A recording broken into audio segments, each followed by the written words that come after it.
Well. Game 5, Caps, Canadians. We could have a few teams go out tonight. Our first team went down last night. Bye-bye, New Jersey Devils. We hardly knew ye. Well, we certainly didn't know ye healthy. Tonight could be the Caps and the Canadians and finito. Montreal could be out by the end of tonight. And then the Lightning and Panthers. The Lightning could be done by tonight. By tonight at 10 o'clock, no less. Guys, this is kind of nuts. We're already at that point of the first round. It felt like it's been like a long time, and then it felt like it's been like a short time. There's been so much going on. The lines tonight look like this: Ovechkin, Strome, Beauvillier. Beauvillier's looks so good on that first line. McMichael, Dubois, Wilson, Mangiapane, Eller, Leonard, and Duhaime, Dowden, Protas. He's back. He's back in the lineup for the Montreal side. Let's get over that. Hang on. I got to use there we go. Caulfield, Suzuki, Slavkovsky. What a dangerous, crazy, fun, awesome line. Gallagher, Dvorak, Anderson. Seems like they have found their place in this series. Probably need a little more production if Montreal is going to survive. Newhook, Evans, Demidov. Demidov's looked amazing on the power play. I wonder how long it is before he's on a second line sort of scenario. And Heineman, Kapanen, Armia, Oliver Kapanen kind of centering that line. Jake Evans, moving him up, it was obviously a really good idea. He was so much more effective in that center spot than I think Alex Newhook was. I think they wanted to use Newhook's wheels in between Demidov and Line earlier in the series, and I just don't think that works as well. Jake Evans, really spectacular. Did really great. Good thing they didn't trade him at the deadline, huh? Kind of needed him. Kind of important. Kind of a big deal. Gripper Nation, I hope that you had a fantastic day. It's already Wednesday night. You are 2 days from the weekend. You're so close. You're so close. And the only thing you need to do right now to get closer to the weekend is sit back and watch a hockey game. Oh, wow. Woe is you. It's terrible, isn't it? It's terrible. Marvin says, hey, Adam, how about those Sens? LOL. I know, man. Marvin, it's never easy being a Leaf fan, but that's not what we're here to talk about tonight. We're talking about the Caps and the Habs, and I want to know this. Is Montreal surviving tonight in Washington? Are we going to get back to Montreal for Game 6 the way we got back to Ottawa for Game 6? Is it going to happen? Or are they done? Are the Caps able to finish them off? This is the 1 seed versus the 8 seed. This is Goliath versus David, and Goliath is in the lead. 3-1. What are we going to do? All right, so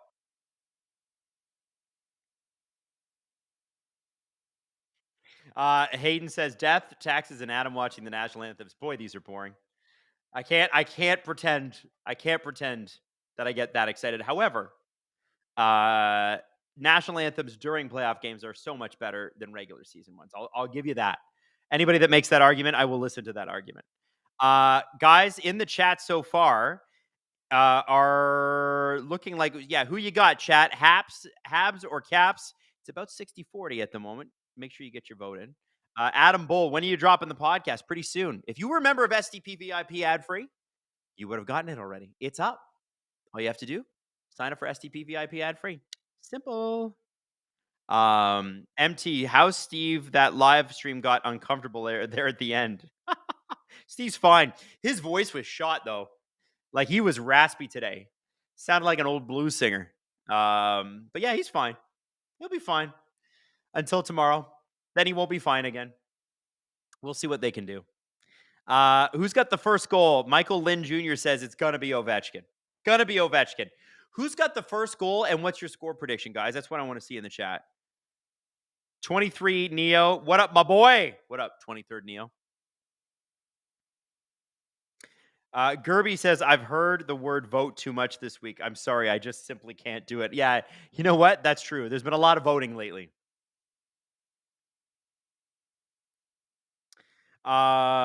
Steve singing, LOL, Steve singing Smelly Cat. Yeah. Cosmo Kramer, did you hear the clowns at Slanging the Biscuit chirping you guys? I have no idea who those people are. Connor McMichael, 4-1 Caps. Adam, are you scared the Leafs will blow it? Yes. Yeah,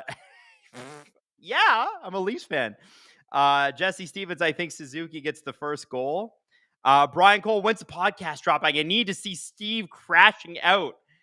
Don't worry. It's coming soon. It's coming within the hour, I would think. Again, SCP VIP ad free. Make sure you sign up for it because you can get it right now. What's up, Hayden?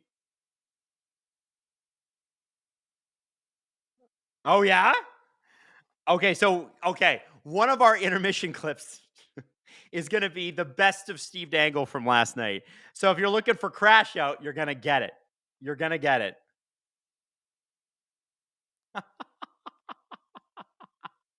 Hilarious. Oh, that's so funny. Well, I'm glad Drew put that together. I'm so glad he put that together. Tyler Durden, well, enjoy the break because our luck will be voting again come May 2026. Well, Tyler, that could be a May 2026 problem. I'm not thinking about it tonight. Doug Leaf fan says, Adam, Habs win for tonight for sure. For sure. Vladishaw says the Wild are the Wild gonna pull it back? Been an extremely close series. Hayden, I'll let you answer that. What? Give it to me, man. Give it to me. What do we think? Are the Wild gonna come back and make this a game 7? Hayden says they are absolutely pushing it to 7. It's a guarantee. It's a guarantee. Marvin, Adam, how are you so calm compared to Steve? Well, you guys forget I did 2 shows with Steve today. I did the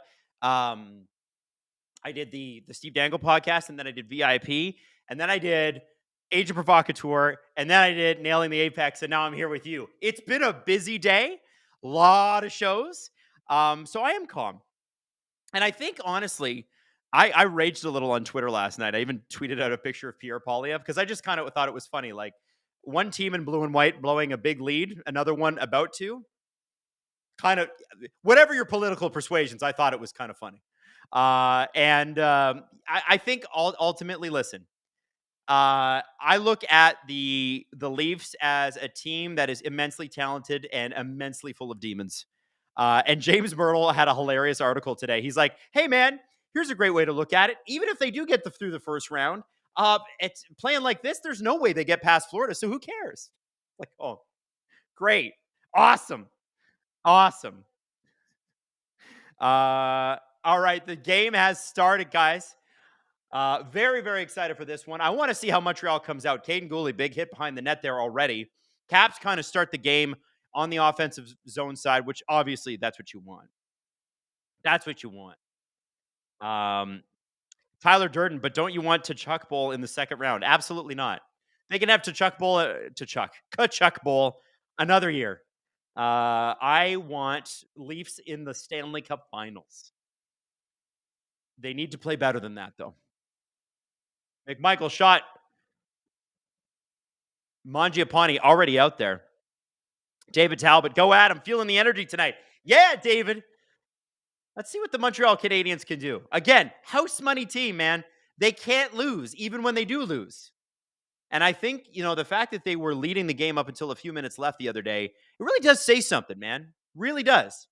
And I think that Habs fans should be awfully proud of the way they've played this series. Even if they lose tonight, I think there's a lot to love there. Glass Wolves, welcome to SDP VIP ad free. Glass Wolves, you can check out the SDP. It's out right now. Oh, Ovechkin with a nice little backhand. Bit of a fooler, hits the side of the net. 18:20 left in the first period. Alex Mercer, Adam, Leafs and Knights in the final. Can the Leafs win it? I don't know. Hayden, you've watched a lot of the Knights this playoffs. Do you think the Leafs could beat the Golden Knights in a finals?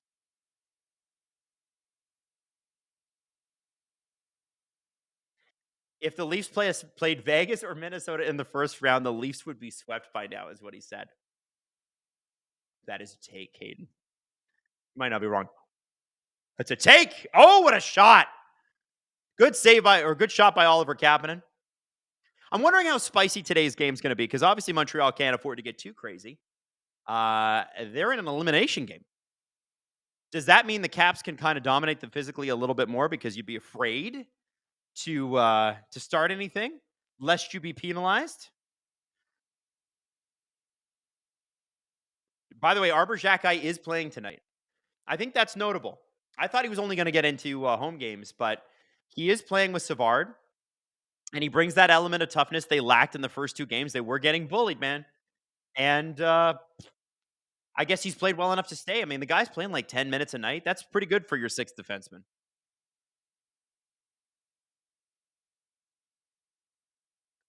17:30 left in the first period. Shots are 1-all. And you know, it's interesting with this series. The rate of play has been high. Sometimes, though, the chances have been low, but the highlights from this series are great. The goals have been great. The fights have been great. The only thing I would ask for is a little bit more. How do we get more of that?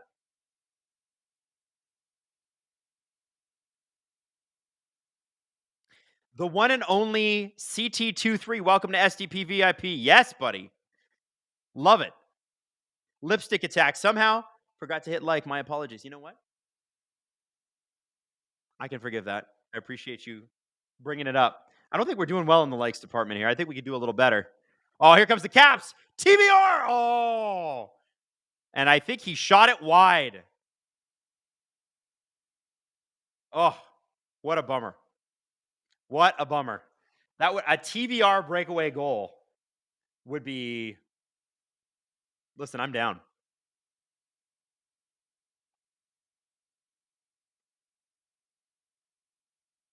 16:20 left in the first. Let's get it going.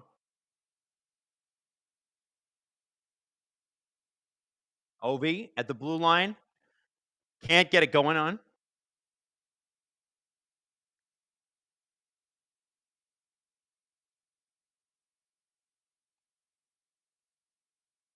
16 minutes left. Okay. All right.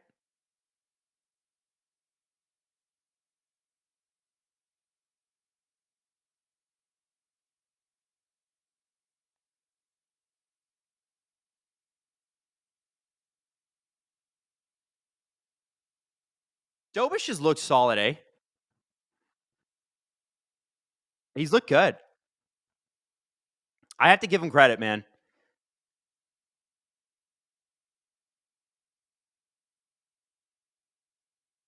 15:58 left. What's up? What's up, man? He what? He hyped up Dobish? So CJ hyped up Dobish on the CJ show, and I got to tell you, man, that's pretty sweet. I think the guy's good, man. He's really, really good.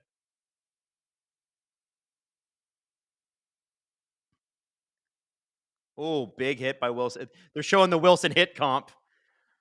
That Carrier hit that Wilson threw, man, it did really change the game last game. It's crazy. You know, there are very few guys who can really do that, and Tom Wilson seems to know. With some notable misses earlier on in his career that led to suspensions, he seems to know when he can and when he can't.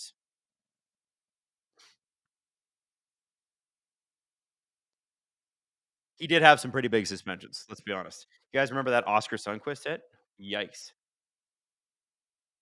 Oh, I missed a super chat. No way. Dean Thibodeau, Adam, give us Leaf fans your best sales pitch. Why should we be optimistic about them taking care of business tomorrow? Because they're a really talented team with a good coach. You know, I think that's what you got to look at.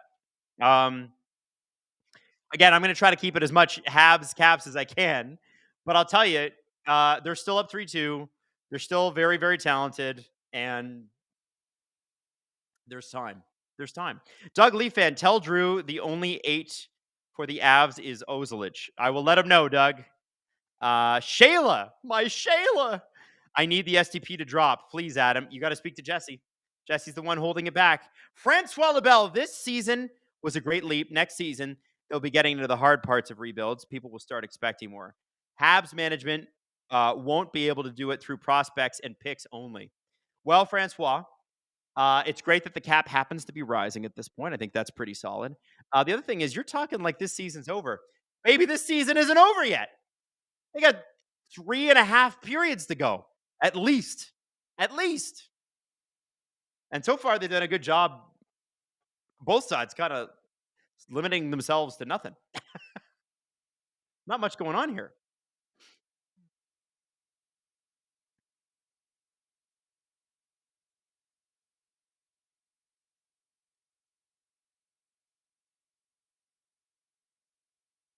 Do any of the 8 seeds remind us of the 2012 Kings? Said Hayden. I think, interestingly, the Wild do. because they have so much talent and they really shouldn't have been an 8 seed, right? And the Kings were only an 8 seed back then because they couldn't score, and then they got Jeff Carter, and all of a sudden they could, and then they were killer. Um, but if it's not the Wild, it's got to be the St. Louis Blues, doesn't it?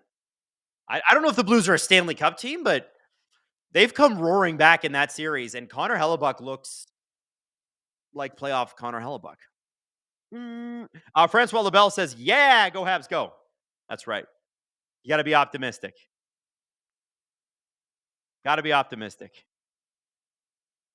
Shayla says, "What's your onion of the Oilers' comeback?" I'm assuming you mean opinion. Are the Kings the biggest chokers next to the Leafs? Dude, I don't know. Oh, here we go. Oh, okay, Sandine shot blocked. Didn't quite go. What do I think about the Oilers comeback? I think the Oilers are such an unbelievably talented team up front that when they give up on defense and cheat, how do you stop it? And I don't know what the Kings are going to do here. Like, you've managed to contain those guys, but as soon as Evander Kane came back and they could roll 4 lines the way that they have, it's made it so much more difficult because you could contain 1 or 2, but 3 becomes an issue. Evander Kane has scored, what, 2 goals in 2 games since coming back? Like, that's a factor. That's huge.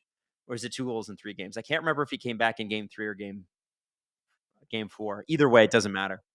It's crazy. It's crazy. God says, "Is the new pod out yet, or am I just missing it?" The new pod is out on STP VIP ad free, and I believe the free version is coming out in the next 20-30 minutes.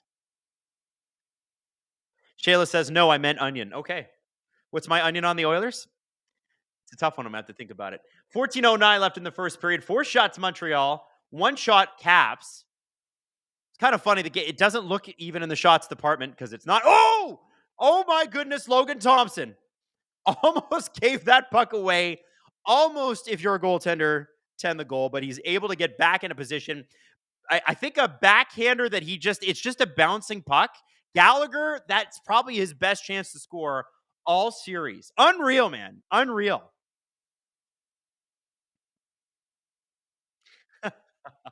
That was crazy. One thing I've learned about Logan Thompson that I don't think I really appreciated when he was in Vegas is what a wild man he is. Like, he's like, he and Jordan Binnington are just nuts in net. They're a little bit, they're like Peter Mrazek, but up a level. Do you know what I'm saying? What's that? He's missing his friend Chickless. Logan Thompson? Why? What happened?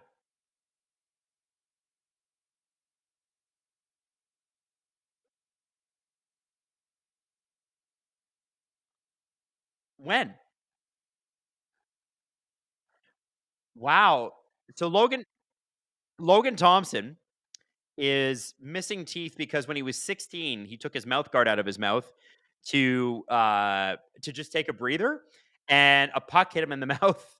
Even through the mask, he got it knocked out, or did he take the mask off? So he moved the okay, so he removed the piece that protects your mouth, and he got a puck shot at him. Wow, that's a true hockey player right there. And he's like, "Nah, I don't need those dental implants. Give me no teeth." Ta Neiman, those of us who are Vegas fans are all too well aware of Logan Thompson and his movement. Yo, his movement's nuts. It's crazy. Uh, Chris says he removed the chin guard, so that's what it was. Crazy. Pretzel Hunt, pow, right in the kisser. Good Family Guy reference. Nice pull. Nice pull. What's amazing, or what was amazing about Montembeault and Logan Thompson going head to head is how well Montembeault tracks pucks, and Montembeault he just adjusts, right? Whereas Logan Thompson's like, "Oh, is the puck on the other side? I'm going to dive for it. Oh, it's coming back. I'm going to dive back the other way." He's crazy. It works for him though. Lindsay Hockey Fiend says, "Alaskan who wants a Canadian team to win the cup." Thank you, Lindsay. Appreciate you.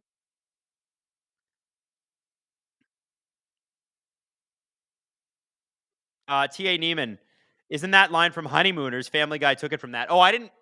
Guys, how many episodes of Honeymooners do you think I've watched? I know about the show, but I did not know if he said pow right in the kissa. Oh, here we go. Oh, puck tipped away from Demidov.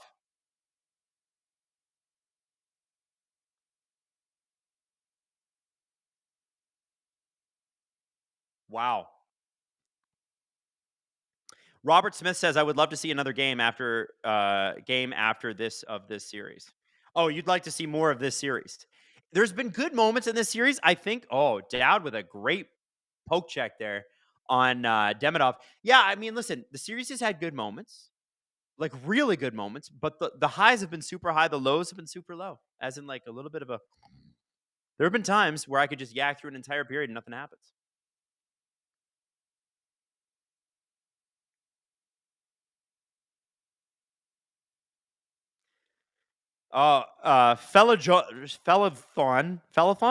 Fledgathon has upgraded to SDP VIP ad free. Yes. Now you can watch the SDP right now.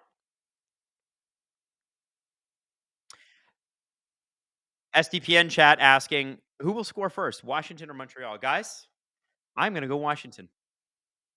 Hudson with this. Wow, I was almost wrong right there. Leighton Hudson was a great shot. Logan Thompson had it. Nobody got that rebound, but it was low enough. It could have been a fat, juicy one.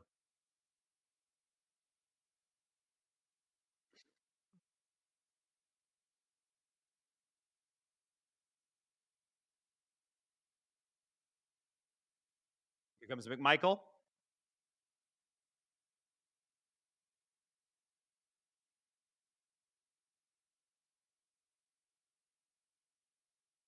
Chikrin. Oh, misses. McMichael Wilson line. Oh, Wilson almost lined up a Canadian there. Just sidestepped him. There will be a penalty here. Something happened at center ice. At the bench, it looks like Dubois interfered with somebody.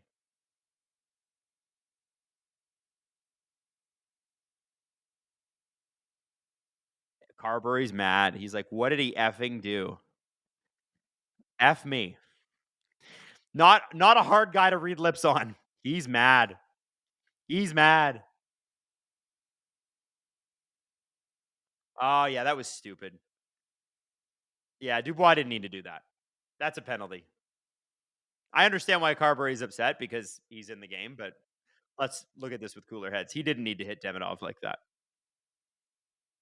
Just doesn't affect the play, right?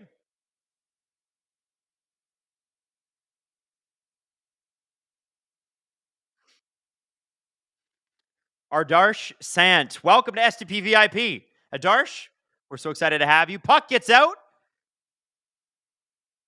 and the Habs are on a power play. They are out shooting the Caps 7-1. Nick Dowd is out there. He's done a great job killing penalties in this series, but the Habs have become harder and harder to deal with because of that Slapkovsky, Caulfield, Suzuki, and Demidov addition. I mean, it goes to show the Habs started this series with Patrick Laine on the power play, and he was useless. And I remember when the Habs tried to come back in game 2, I guess he was injured, but they sat him on the bench the entire period. And then on the 6-on-5, they put out Gallagher. He hasn't played since. Demidov has been a revelation on the power play. He should have been on there the whole time. I understand why you got to earn it, but damn, dude. Guy's been great. Here he is. He sets up Suzuki. Oh, I don't think Suzuki got the shot off there. What great passing. Caulfield to Demidov to Suzuki. Get used to hearing those names because they're going to get a lot of goals together. And I think Demidov just got a penalty. No. Wow, that's 2 trips in a row, and neither player got a penalty. How's that possible? Slafkovsky to Suzuki to Demidov. Down to Slafkovsky. He's a Hudson. Shoots over to passes over to Caulfield. I couldn't spit that out. It's been a lot of talking today. I'm not going to lie. But yeah, you could see there. Oh, I think Slafkovsky's going to the box now. I mean, honestly, if we're being straight, Demidov should have got a penalty earlier in the shift. So he really should have. But yeah, some great plays. Great plays by the Habs there. Yeah, Suzuki, if he gets that shot off, that's in the net. Everybody who's saying, Laine is hurt. Yes, I know Laine is hurt. He still was completely ineffective in game 1 and game 2. I don't know if he had the hand injury at that point, but it was bad. He was bad. Okay, so you got an injury, then don't play. He was a hole in the lineup.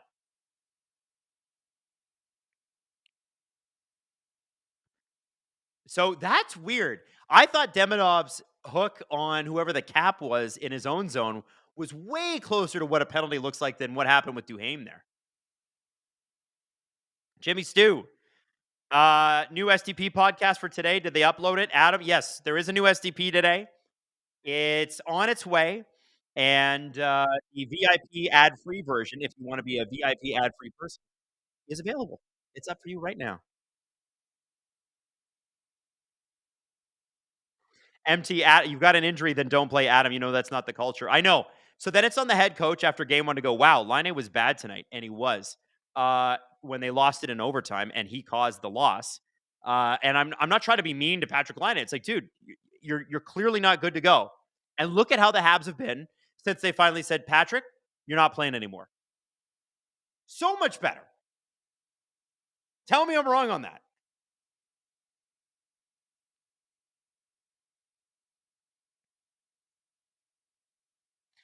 MD Toboggan says Montreal broke the 3 penalty rule. You can only get away with a penalty twice in the same shift. All right.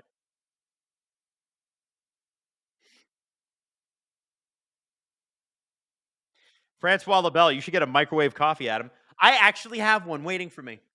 I'm going to have it at, oh, what a shot. Ovi scores. Face-off win, and that is a power play goal immediately when the power play starts. Immediately. And that's a big goal, only the Caps' second shot of the game on a penalty that was frankly questionable. But the Caps took advantage. Wow, what a shot by Ovi. Clean win by Strome. Ovi shot in. Wow. Nothing anybody can do. You just got to hope the goalie can get in front of it. In this case, he couldn't.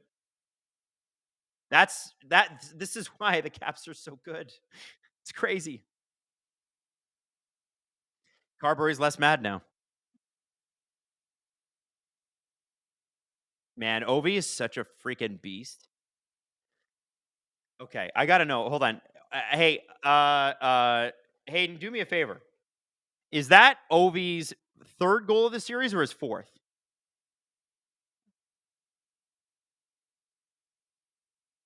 Because I just want to compare something for you for Caps fans that are watching this. Let me know.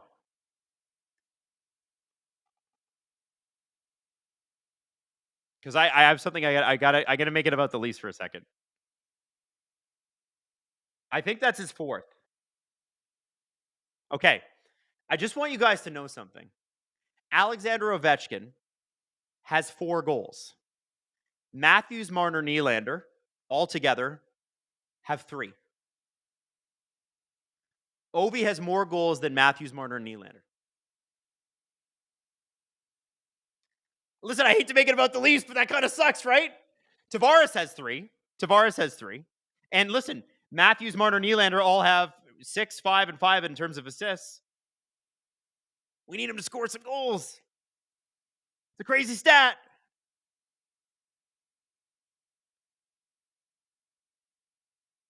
Deb Beneke given 5 STPM memberships. Deb, you rule. Thank you, Deb. Jimmy Stew. Usually I love watching LFR after the Leafs lose, but to be honest, it's actually hurt watching Dangle's heartbroken like that. It just feels wrong. Hey, listen, man. He has to live and die by the team that helped make his career. Where would any of us be without LFRs, right? But yet, um, Steve is one day his ship's coming in. All of us Leaf fans, one day it's going to happen for us, and it's going to be a great day. Famous last words from me, I know, but I'm just saying, one of these days it's going to happen. And it's going to feel good. And so Steve will be okay. Watch the LFR. It's a really good one, actually. He really hit it out of the park. Great stories about Darcy Tucker in there. You'll love it. And I was there for that, so I can confirm everything he says. Really great. Really, really great. Francois Labelle, crap. It's so surprising when the best goal scorer in the NHL scored on the power play. I know, isn't it? It's crazy. Too many sodium says after Leaf losses, I avoid Leaf related content like it's the plague. I just can't do it. So I'm one of those people that still likes to watch, those morning highlight shows. So I watch Sports Center every morning, and I have to mute it when the Leafs lose. Even in the regular season, I'm like, saw the game, don't need to know. When they win, I'm happy to watch the highlights like 5 times. When they lose, it stings me. I can't do it. I can't do it.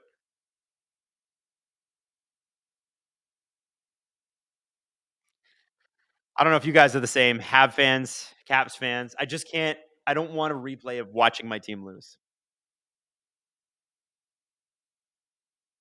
Warrior Womp, the amount of doomer content after a Leafs loss is staggering. I don't think you can blame any Leaf fan for feeling that impending doom. Nobody can. Nobody can.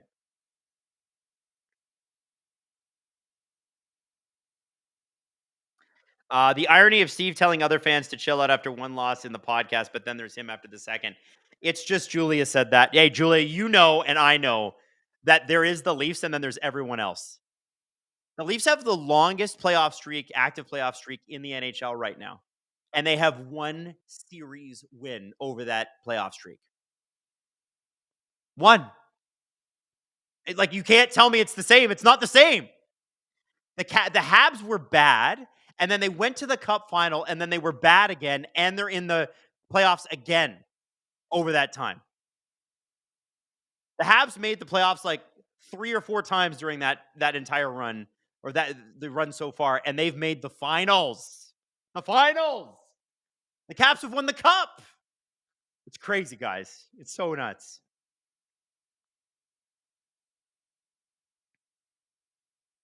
Dalton Cannon says, run it back, though, Adam, right? I don't think so. I don't think it's being run back, whether they win or not. I think there's major changes coming this year. But that's okay. Might be time. Might not be. Maybe they win game 6 and we're all going, and I'm hanging out with you here on Friday because the Habs won tonight and we're just partying together. Could happen. Here comes Dubois. Shot in. Dobish with the save. Deflected wide. Wilson down low to Dubois. Those are some big bodies out there. Oh, Chychrun scores. What a pass by Dubois. Great vision. Wow. The Washington Capitals have 3 shots right now. 2 of them are goals.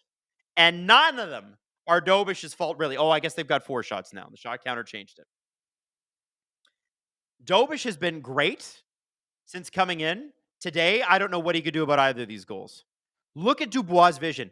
And great move by Chychrun, who's been threatening all season, all series, that is. Look at him move in. He knows. That is a gift to understand where that seam is going to be. He pinches. Canadians don't pick him up. And what a sharp angle to put that in, too. That wasn't an easy one. Oh, yeah, that felt good. You know what? Drinking all that raw milk and eating raw liver, gets you score a bunch of goals. That's what Jake Chychrun does. He's got a crazy diet. Crazy. Canadians fans, remember, all your team has to do is create opportunities. Still doing it. There's lots of time left in this game.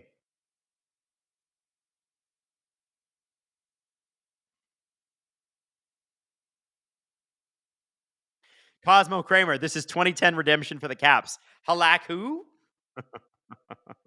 Marvin says, I prefer my liver cooked.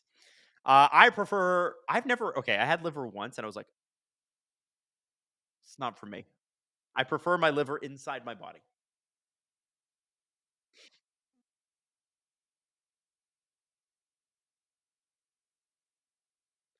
That's bad TV. Who do you realistically think the Leafs will bring back next year, regardless of how this series goes?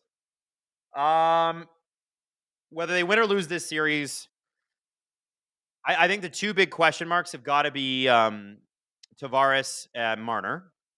Oh, Beauvillier brought down by Hudson there. No call. It's part of the play. Yeah, I think if they lose this series, neither of them are back. That's my bet. My guess, I guess. I don't have any sources on that or anything. If they win the series, I think... Oh, nice little pickup there by Josh Anderson, who's looked great in this series. Gallagher gives the puck up to Ryan Leonard, back to Gallagher, and it's Anderson takes it away and seemingly trips Gallagher. I don't think that's what happened, but that's what the camera angle looked like. I think everybody else for the Leafs is going to be back. I think you bring that defense core back. Maybe you try to even make it better. I think the question about Tavares is interesting. Here we go. Shot. And it goes out. Yeah. I think the Leafs are going to have to go deep for the Marner and Leafs relationship to last, in my opinion. And I have nobody telling me that. I think that both sides may, if they lose this in Game 7 and it's a historic collapse, because it would be historic, like up 3-0, it'd be insane. I think it might be best for both sides to go. Something's not working here. Tavares, I think, wants to stay, and I think the Leafs are just taking their time because they want to know what the free agent market's going to look like. But it's not great. I can see the Leafs doing something where you get like a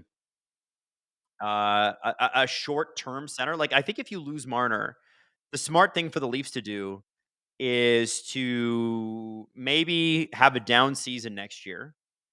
Let your younger guys get into the lineup. Your Easton Cowens. I mean, I'd love to say Fraser Minton, but he's not there. Grabenkin's not there.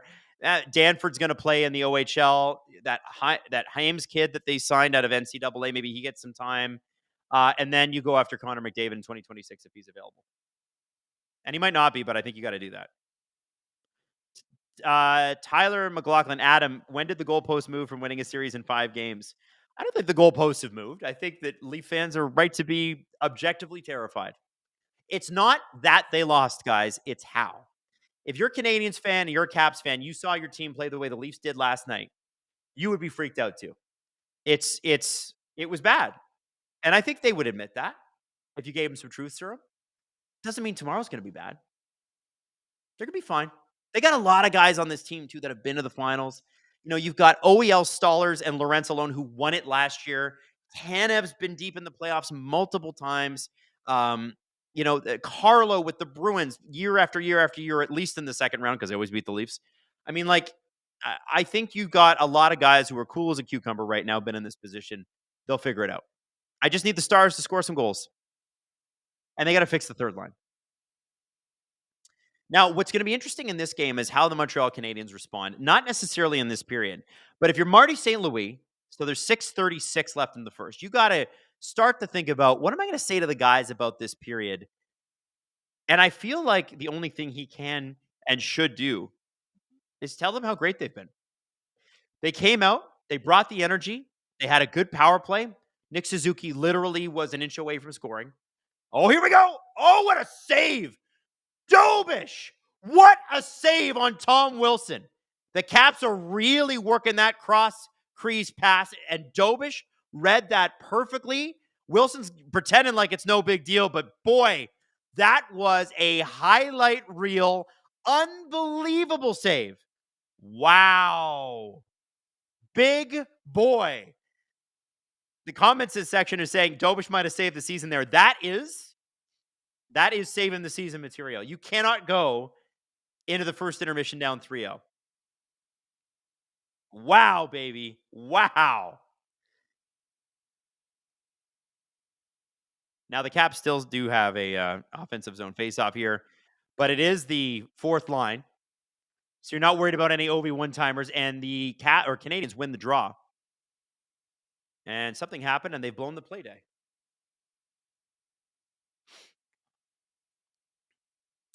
I'm just going to do a little quick scoreboard check-in because one of the games I'm really curious about is our good friends, the Florida teams. Lightning and Panthers, no score so far through the first period. So interference on Duhaime, who has taken a couple of really bad penalties. He also drew a penalty earlier this year, or earlier this game.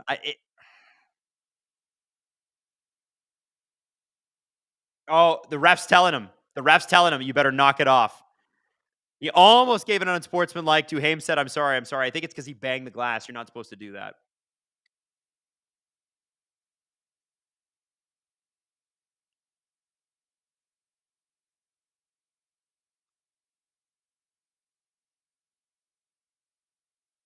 Let's see what happens. This power play looked real good to start, and they've been giving the Cats fits, like absolute fits. They move that puck so well, it's unbelievable. And hey, guess what? They shoot it too. Crazy. What a concept. Hudson to Demidov. Demidov down low, Slavkovsky. Hudson. Caulfield shot. Oh, and the puck goes out. Caulfield has scored from that place. He scored from that. Did he score from their last game? Just muscled it through Logan Thompson. He's got a monster shot. Look at that. Oh, and it just goes off, I think, the head of Logan Thompson. Again, great puck movement by the Habs here. They don't give the Caps a lot of chance to react to that. There's just nothing you can do. It's great. I love it. Here we go. Demidov probably should have shot right away, but there was a Caps player there. It was Tom Wilson ready to block that shot. He's a big body. Demidov, Hudson, Caulfield. Going to go back to Hudson here in a second. You watch. They're going to try to find Suzuki down low, I think. Suzuki, stand in front of the net. Demidov. Slavkovsky almost has the puck stripped by Matt Roy. They try to hold him in the corner, but he uses his big body. Suzuki, Hudson. Great move on Tom Wilson and Dowd. Shot! Oh, Thompson just got a piece of that one. Lane Hudson doing a great job quarterbacking this power play. His edge work is unbelievable. And they try the through the crease play. Doesn't work. And the Caps are going to clear after really great sustained pressure by the Montreal Canadiens. Gripper Nation, we have ourselves a game if the Montreal Canadiens score here. Could be big. Let's see what happens. Here comes Newhook using his speed. Suzuki double shifting for the power play as he does. Heineman's up. Oh, Matheson does not get it to Heineman. Had they, I think you have a wide open shot there. Dobish gets the puck up. Suzuki with speed through the neutral zone. Newhook with more speed. Gets the puck. It's right behind Gallagher. Heineman. Shot! Oh, and it hit the post. Great power play by the Montreal Canadiens. And here we go. They're going to get another shot. Newhook misses the net. But he's rolling tonight. Gallagher out there at the end of his shift. Both of these guys. Carrier back on the ice. Good kill by the Capitals, but let's be honest, there were some scary moments. Scary moments. Carrier. Puck down. It's still unbelievable to me that the Habs were able to pick up Carrier this year for what they picked him up for. Predators, man. Dum. Ovechkin with a shot. Dobic with a save. And that rebound, had a Caps player got it, this is 3-0, but Habs do a great job keeping that puck away, cleaning up those rebounds. You just need the goalie to get the first shot. Just the first shot. Oh, Caden Gooley. Ovechkin on his own shot. Dobish with the save. And the Canadiens are able to clean up that rebound as well. And they try to find a Canadian down the ice. Doesn't work. Anderson on Roy. Matt Roy. Matt Roy with the reverse hit on Anderson. You got to be careful for those. Oh, here comes Ryan Leonard. Duhaime. Oh, and another great save by Dobish. This game is opening up. It's getting exciting. The Habs, realizing that they have to cheat a little bit for offense, are allowing some chances both ways. And you gotta rely on Dobish to at least make that first shot. Heineman almost had one there. Wow, that replay is crazy. Dobish has been great. What's up, Hayden? All right. I'm going to have a look at the chat here. Let's see here. And super chat from Francois Lebel. The Leafs have only had one bad game. That core three, not counting JT, need to score. That's what the money is for. Exactly.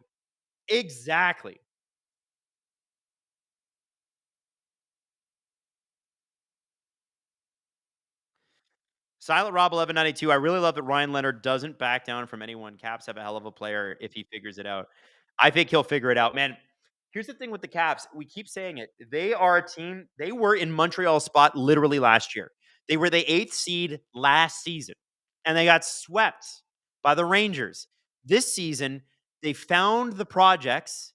around the league, "Hey, we can work with that guy. It's not working out in that situation. Hey, we can work with that guy. It's not working out in that situation." And they started bringing these guys in and help them figure their games out. Doesn't Ryan Leonard seem like the kind of guy who's like perfect? And I'm not saying he's a guy that needs to refigure his game out, but he's a developing player. Dude, I don't know if there's a better system to be in right now than what the Caps have going on with Carberry. It's crazy.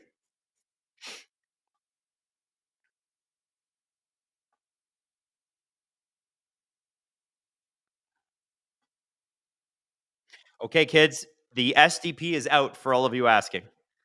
I realize that means I might lose you to the SDP, but that's okay.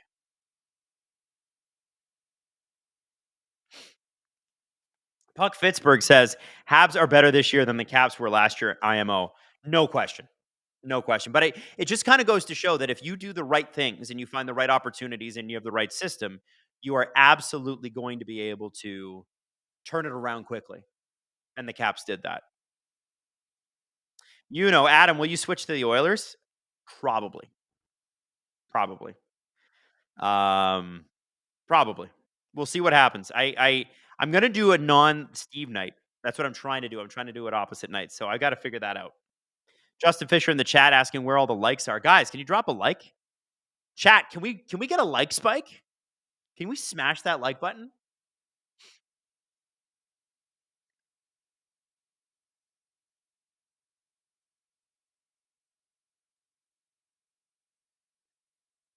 2:37 left. Oh, what nice play by Demidov.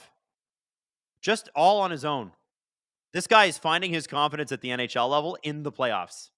That's kind of scary for next season. Are the Habs in a top 3 spot in the Atlantic Division next season? I think it's totally possible. Totally doable. Next season? Oh, here we go. McMichael in on Dobish. Is this it? Oh, Dobish with the toe save. And I ask, is this it? Because 3-0 would be a death sentence going into the first intermission. McMichael just could not get it past the pad of the outstretched Dobis. Perhaps waited a little too long. Hayden said he was just going to ask me, by the way, before that, what I think the 3 top teams in the Atlantic are. Right now, currently, obviously, it's Toronto, Florida, Tampa.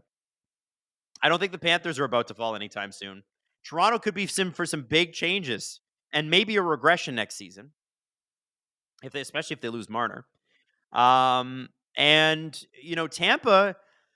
has not looked great against Florida, and I wonder what kind of changes they're going to make. So I would say if the Montreal Canadiens can find a true 1B center. So Nick Suzuki's your number 1 center. You need another center who's going to be able to match his freak. If you can match Nick Suzuki's freak on that second line with Demidov and Laine, like somebody who can get 60, 70, 80 points, that's what they need. You find that, it's a pretty scary team. Also, you're going to need to find a replacement for David Savard. You're going to need to get some sturdy back defense. And I know Habs fans have been on Savard a lot this year. He's retiring. But you're going to need to bolster your defense a bit. Matherman says, why is Yzerman still employed? Does being a franchise legend give you this much job security over 6 years of failure? Listen, I like Stevie Y. I think he's a good person. I think he's a smart guy. He built the Lightning. You got to remember that. He built the Lightning. He wasn't there for the cup, but he built that team, built the foundation of that team. So that's what he's trading on, plus being a legend. But yeah, I don't get it. It doesn't seem like it's a fit in Detroit anymore. If they really want to keep him there, make him president, or I guess maybe he already is, just he can't be general manager anymore. And sometimes being a GM is having good assistant GMs. And I would maybe look at that too. Who are his assistant GMs and can we make a change there? Wow. Caps with a great start to the game. Montreal Canadiens looking at potentially their last 40 minutes of hockey of the entire season right now. If you're Marty St. Louis and you're going into that dressing room, you just got to be like, boys, we got unlucky on the power play. Ovi's Ovi. Good save by Dobish. My God. St. Louis would probably also say, Dobish is playing out of his mind. Don't worry about the goaltending part. He's got it. Go out there and get your goals. You're close. Keep fighting. Keep fighting. He can't be upset with this. Hayden sent me a super chat. David Owens. Oh, I missed your super chat, David. Sorry. Hey, Adam. To make it about the Leafs, how concerned should we be about how soft that finish was? Throw a hit, do something, let them know you're there. Shocking. P.S. Love you guys. David, it is one bad game, and it is the only bad game they've played in the playoffs. Truly. Can't become a trend. If game 6 is bad, I would be freaked out. I'd be freaked out. But it doesn't have to be bad. You're going to Ottawa. There'll be plenty of Leaf fans there to support you. And you get to go and do it in their building. Break their hearts in their building. And it's Ottawa. That's it. That's not something to be afraid of. That's an opportunity.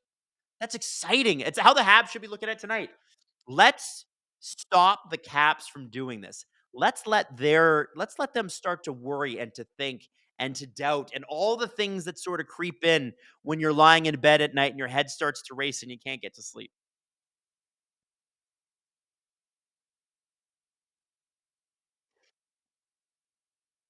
Penguin says, maybe biased, but the Blues Jets series has been super fun to watch. Would you guys consider a Blues stream, or is it only Canadian teams?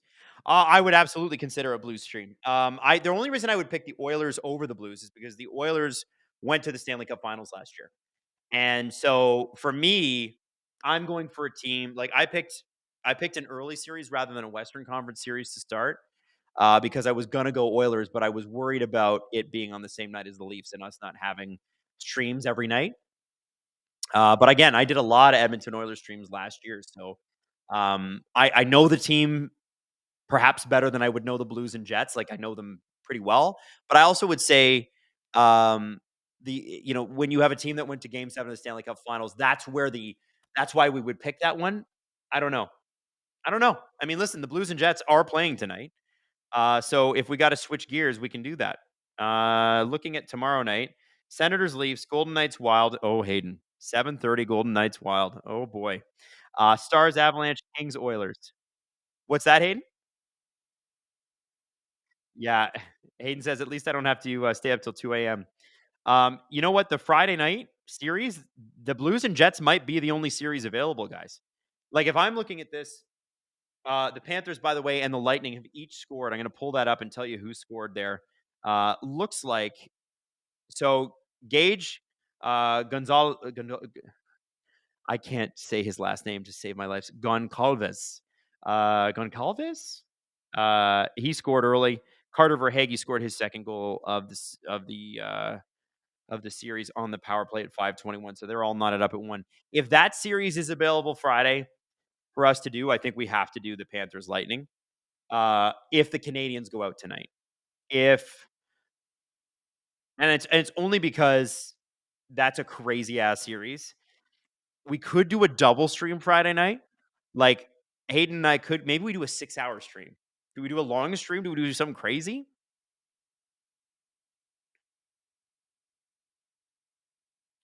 Uh oh, hang on. I'm just trying to pull up. Francois Labelle eating chili con carne. Just saying. I don't even know what that is. Oh, it's Gonsalves. Gonsalves. Sorry, Gonsalves. Such a great last name. Say it phonetically. All right. So Hayden, what uh what are we doing in terms of like our intermission clips? Because I know we've got the Steve Dangle freaking out one. What else do we have?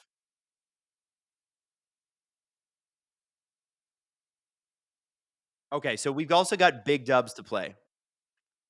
Why don't we do Steve Dangle freaking out? Should we just do that?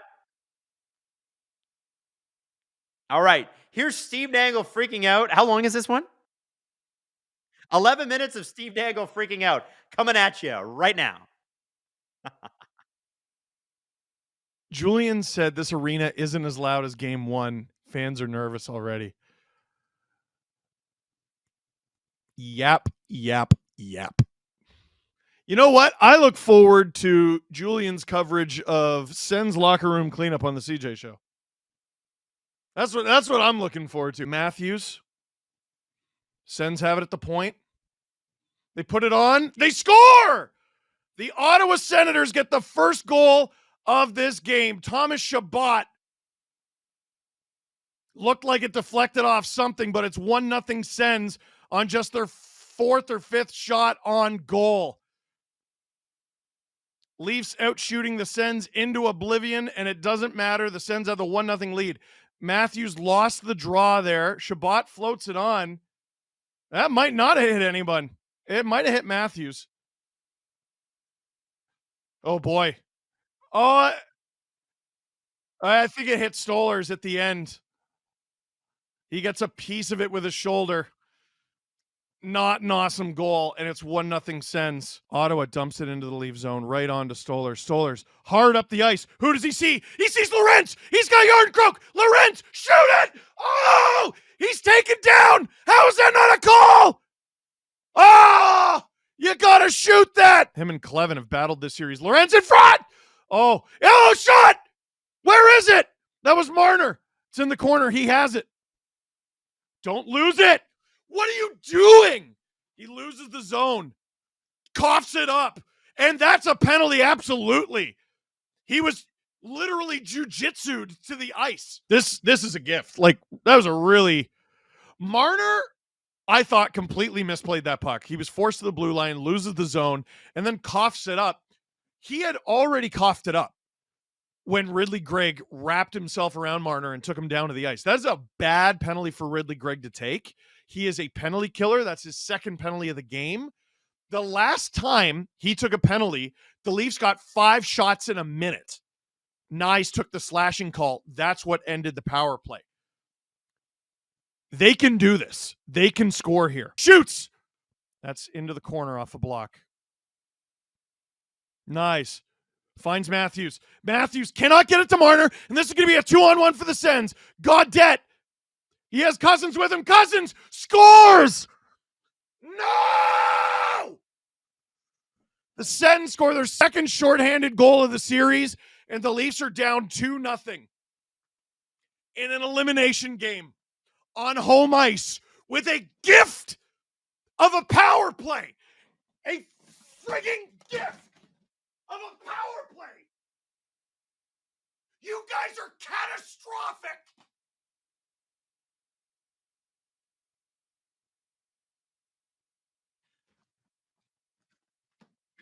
You listen to me. The Leafs have been the better team through this series. If they cannot pull this series off, Marner's a free agent, Tavares, I don't want to see anyone back. Are you friggin' joking? To Domi, 12 seconds to go in this powerless play. And now they're offside. You suck! Good Lord! How is this happening again? They've changed nearly everybody. Like, if they don't win the series, Shanahan is done. Like, we already knew that. Like, anyone who said, let's run this back, if they lose this series, should be gone. They could still come back. They could still tie it. They could still win this game. They could still move on to the second round tonight. But even going back to Ottawa for Game 6 is a joke. All right. I see 7,500 of you sickos in here watching me lose my mind. Click like, for God's sake. This is the least you could do to watch a man with white in his beard lose his mind. Matthews broke his stick. Marner's talking on the bench. Here we are again. Even though let's say the Leafs lose this game. If they were a normal team, you'd still be like, yeah, but they're going to win the series. But they're not a friggin' normal team. Marner creates a turnover. Nice! Matthews off the post. No! Oh, and the Sens clear it. Nylander, nice. Oh, it's behind Omark. Open net. It's behind the net. Willie, Leafs pull their goalie. Jensen is complaining of a high stick. Sens get it down the ice. There's one Leaf back there, and it's John Tavares. In front, and Stützle scores. This series is going to Game 6. The Toronto Maple Leafs are on the verge of getting shut out on home ice in Game 5. You guys are unfathomable. Never forget whose fault this is, everybody. Never forget whose fault this is. Is it Brendan Shanahan? Is it Brad Treliving? Is it Craig Berube? Is it Marner? Is it Matthews? Is it Willie? Is it Tavares? Is it the goaltending? Is it the defense? No. It is the attention and media. The Leafs are blowing this game and in the middle of blowing this series because people watch them and cover them. Never forget that. Listen, I get the deal. I understand. I understand. Click like. That is your payment to me, okay? Click like. It helps us out. If you want an easier time seeing me be a miserable person because of my very, very, very predictable, withering, garbage hockey team, please click like. Get us over 5,000, then get us over 6,000. Oh, attaboy, guys. Get your pound of flesh. Attaboy. Nothing. Soulless garbage. Why are we going to TV timeout? We're drawing this crap out. Matthews, puck skips over his stick like it has all night. Puts it on, blocked like it's been all night. Leafs can't hold the zone like it's been all night. Leafs collected in their own zone like they have all night. Tavares dumps it like they have all night. Sens are first on it like they have been all night.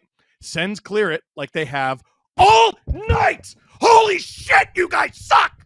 Oh my God. Team with the least amount of shots is 5-0 in this series, and Brady Tkachuk scores into the empty net. Just click like, bro. Just please click like. What is the step past a one-take LFR? I might honestly... So there's the computer. I usually have it over there. I wheel it over here, and it's right in front of my LFR set. I usually take a moment. Like, I don't plan on looking at anything for this game. I'm just moving this and going off. Like, Drew, you're going to have this by 10:30. 10,000 people in here right now. You know what's so funny?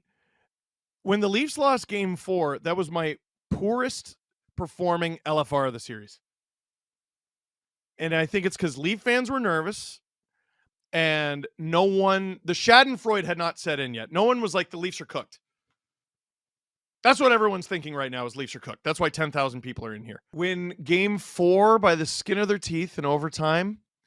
They smoke the Leafs in Toronto. This is going back to Ottawa for game 6. And the Leafs are running out of opportunities to prove that they are not exactly what everyone says they are. You are running out of opportunities to prove you are not exactly what everyone says you are. But you don't know what people say you are. You have no idea. Do you, boys? Nah, you're blocking out the noise. You're great at that, right? That's what you tell us all the time. We're not focused on that. I got a mission for you. A lot of people watch these clips. Leafs will win game 6 if the people I'm speaking to friggin' listen to me. If you're buddies with any of the Leafs, okay, and you're watching this, you have a very, very clear set of instructions to help lead your friends to success. For the next 48 hours, shut your frigging mouth. Do not text them. Do not call them. Do not email them. Do not bump into whatever coffee shop they go to a different one. Do not send them articles. Do not send them radio hits. Do not send them clips. Do not send these things to their family members either, because they're going to send them to them. I've heard so many stories about this team trying to block out the noise, and they're the people closest to them. It's like they bring an amp into their bedroom and just start blasting it at 10. That is it for this one. They lost 4-0 on home ice, bro. That is it for this one. Thank you very much for watching. Click like if you like this video. Click subscribe if you really liked it. Tell all your friends. After a 4-0 Leafs loss, we're heading back to Ottawa for Game 6.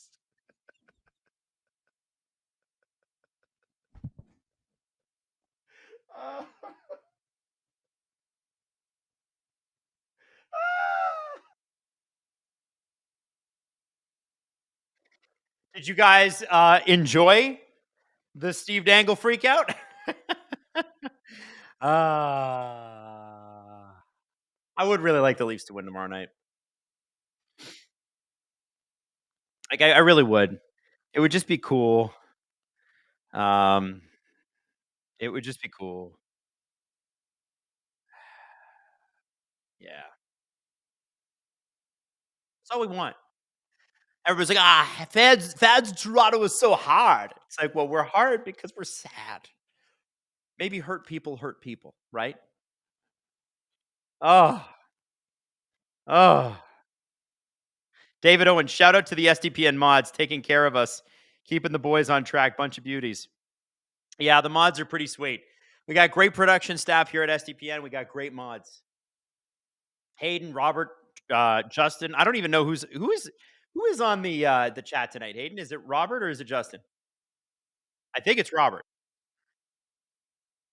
Okay, Robert is hanging around, and it's Justin too. Wow, how about that? How about that? I thought Justin was taking tonight off. I did tell him to do that, but oh wow, now I've offended the SDPN chat.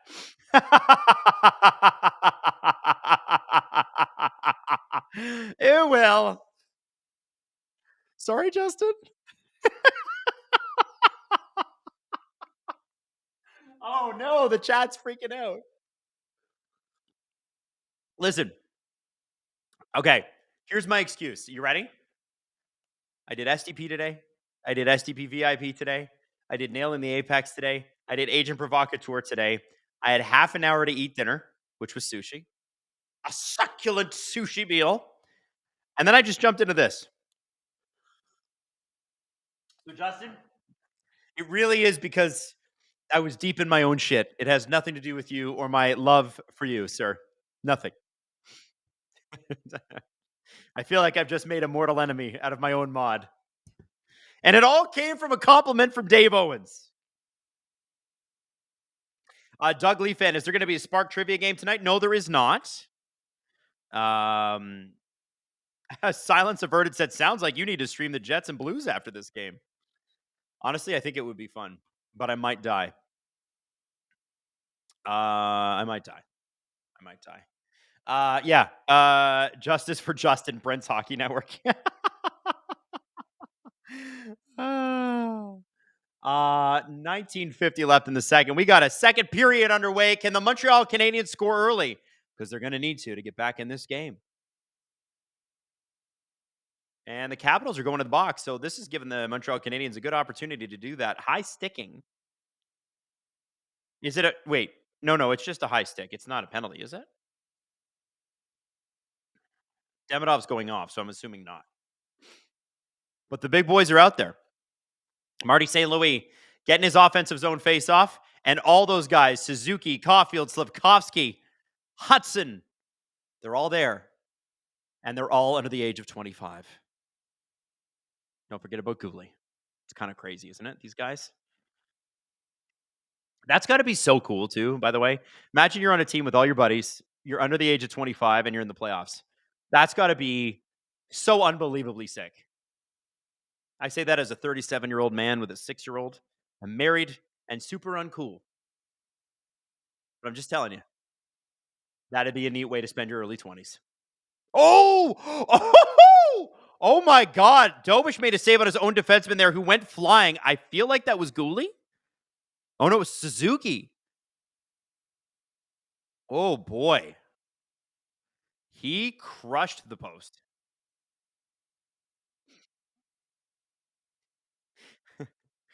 I'm not laughing at Suzuki. Oh boy. Yeah, Wilson kind of nudges him into the post, but I don't know that it was like I think he was just yeah, I don't think he was like pushing him. Uh who's your favorite member of the SDP? Steve, Jesse, or Mad Dog? I'm gonna go Mad Dog. The dog. Is Adam Mad Dog? No, it's Maddie. Maddie is Mad Dog. Aaliyah T says, I can't pick my favorite, Justin.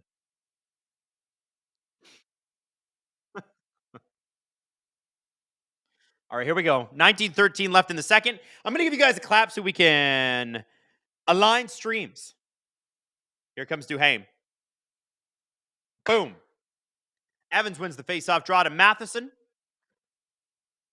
Back to Carrier. This Carrier-Matheson duo has been really, really solid for them in the playoffs. A lot of games under the belts there, which is good.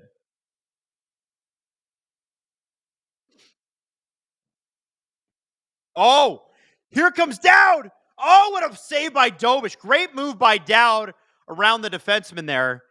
And he's had a few great opportunities in this series, has not converted. Might get another one here to Protas. Protas is huge. Look at us. Look at the size of Protas. Look at him. He's huge. Chikrin down low. He's going to forecheck on Newhook. Protas with the little push. Here comes the first line here for the Capitals. Bavillia is out. Ovi's out. You can tell by the yellow skates. Strome is out, and we've got Alexiev and TVR.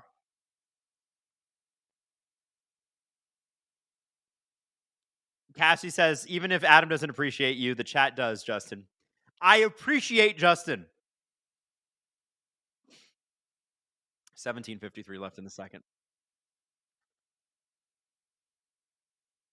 It's kind of crazy. Montreal started this game 7 or 8-1 in the shots department, and the Caps have really poured it on. 15-9 now are the shots in the Caps' favor. A new poll just went up. Does Adam appreciate Justin? Yes, he does.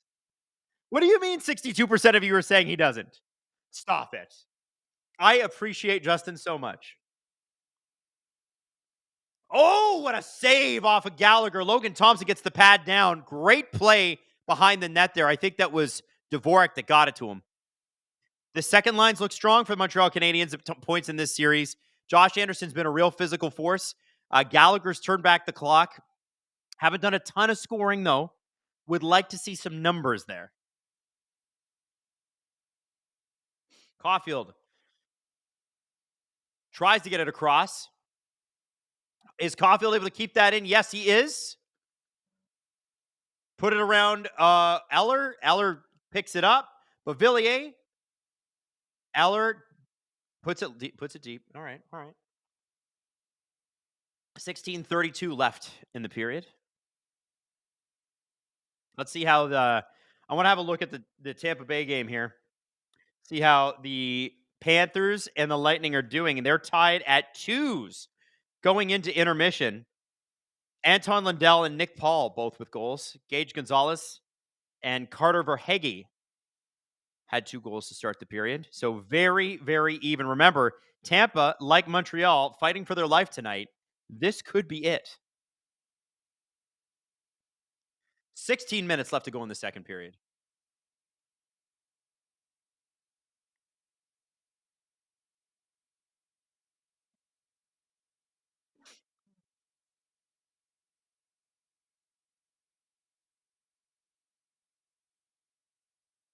For 15:42 left to Wilson.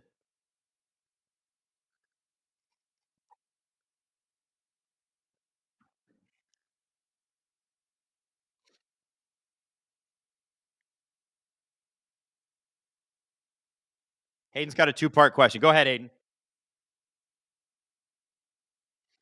Oh, okay, Caps fans, what do you think? As I don't feel qualified to answer this yet. I have to do some research. Is John Carlson a Hall of Famer? Stanley Cup winner? 30 goal scorer one season? Has been great for years. Is he?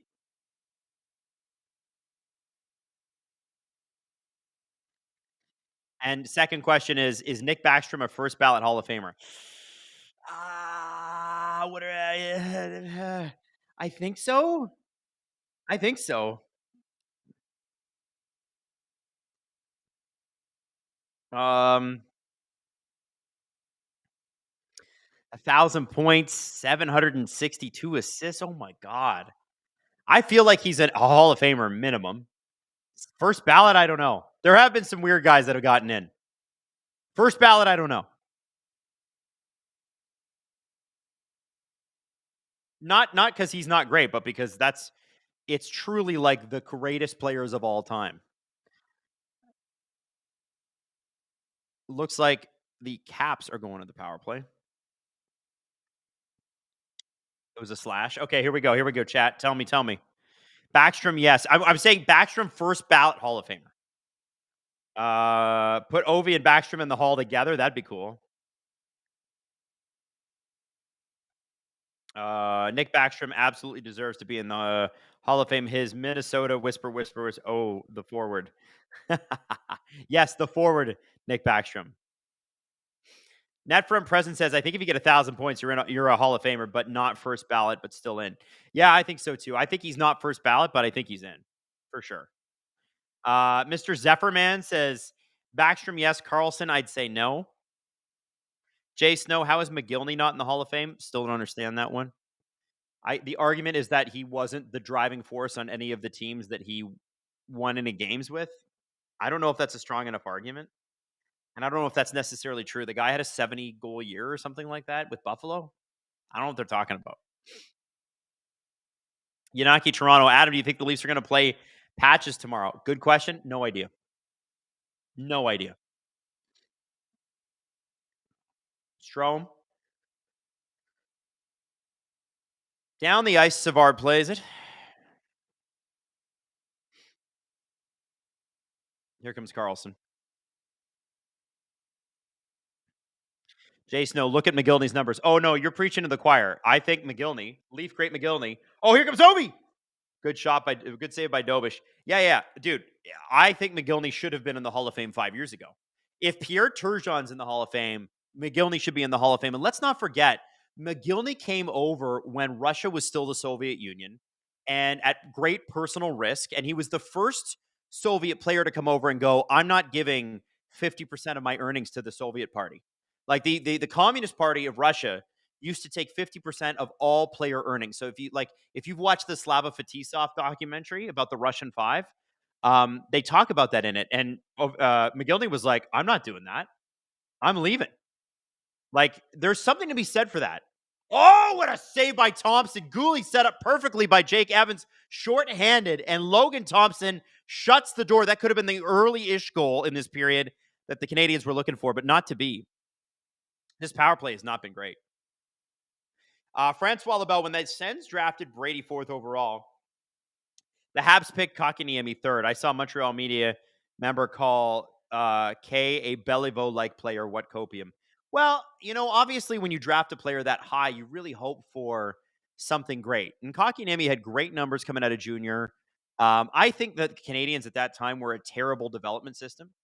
And not that Kotkaniemi's not had a really good career, he has. But I think that if you look at how many rookies they kind of bungled over that period versus what they're doing now, and they've developed essentially their whole team, I think you just see such a great big change. I don't think that was Bergevin's strength, if I'm being honest. His strength was having Carey Price.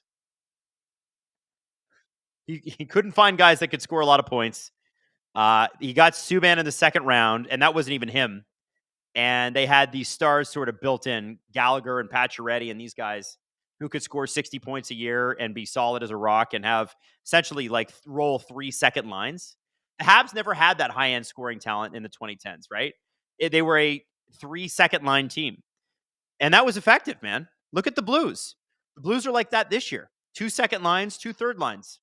That's what they have. And it works.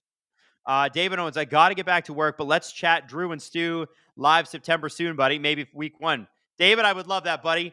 Big shout out to the Mansion in Kingston. If you guys are ever in Kingston, Ontario, make sure you go to the Mansion Bar. We love those guys. 11:26 left in the second.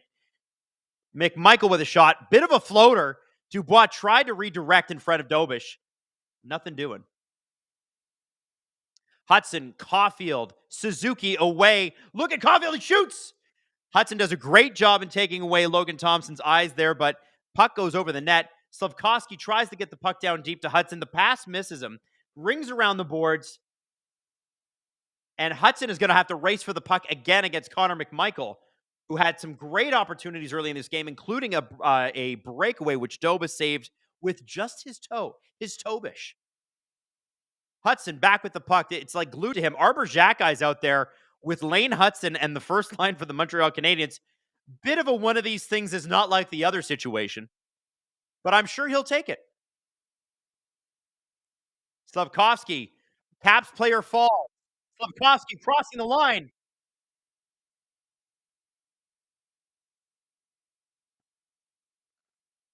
Ovechkin, Matheson, Caulfield. The Habs are doing a great job moving the puck, maintaining a ton of control through the mid part of this period after that penalty expired. Not a lot of opportunities, at least on the net, but they've been close. Carrier with a shot. It's blocked by Strome. Leonard tries to get the puck out. Heineman loses the puck, and it's going to be Beauvillier who chips it up to Ryan Leonard, using his speed to get around Carrier. I don't know if that's going to be a penalty. It shouldn't be. Both of them battling for the puck. 9:40 left in the second period. Alexiev tries to get the puck up on Dobish. Where is it? It's underneath the goalie somewhere. Pickleball Pat, loving the Habs and looking forward to the future. And I'm pretty sure Pickleball Pat is a Leafs fan. So that's some high praise.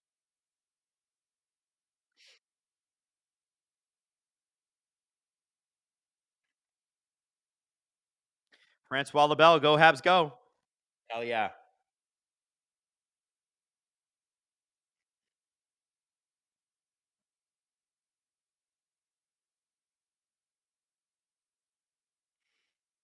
Mm.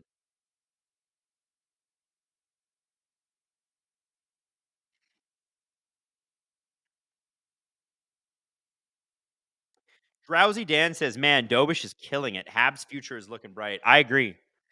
You know, you got Montembeault, who was already on the Four Nations squad, probably going to be on the Olympic team. Dobish behind him. That's a pretty solid young goaltending pair that, if you're a Canadiens fan, you got to be pretty thrilled about. There's a lot to be thrilled about if you're a Canadiens fan. I think it's time for them to go out and get a center, though. They're going to need a monster center. They need somebody behind Nick Suzuki who can keep up and set up a guy like Demidov. And we'll see where Line A fits in ultimately in the future. The thing about Line A, and Canadiens fans learned this firsthand this year, is he's so unbelievable sometimes. And then other times, you're like, what happened on the defensive part? So does that mean he's an $8 million second liner, or is it an $8 million specialist player that kind of slots in on your third line and you can really only give him offensive zone starts? I don't know. Line is an interesting one. A lot of what the Habs are doing in the future kind of hinges on him, right?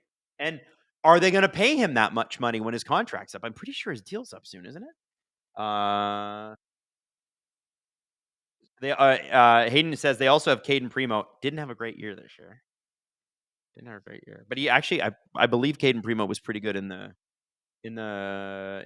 AHL. Let's have a look at. Line has got one more year at 8.7. I'll be honest with you. He's got to have a healthy year. Cap's going up.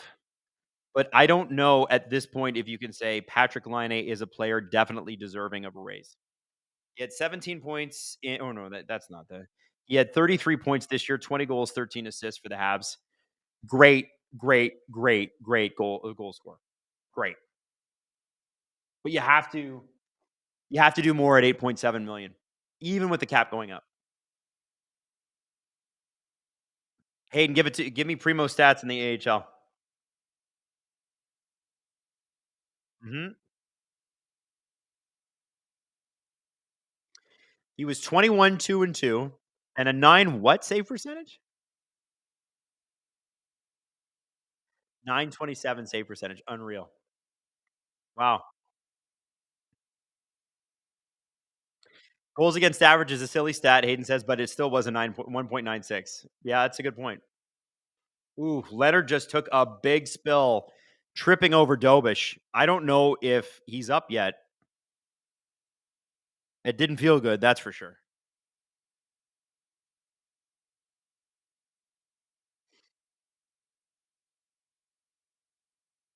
Puck goes off Mangiapane's stick and into the crowd.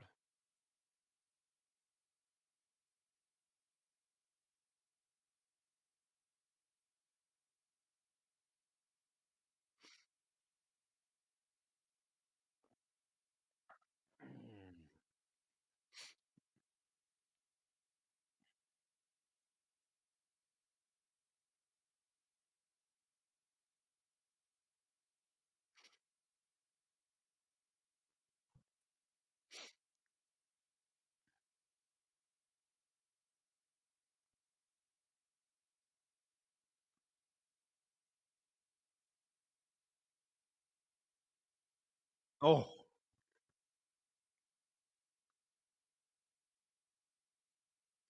8:34 left in the second period. Game's kind of slowed up a little bit. It was wide open to start this period, wide open to end the first. A little bit slower now.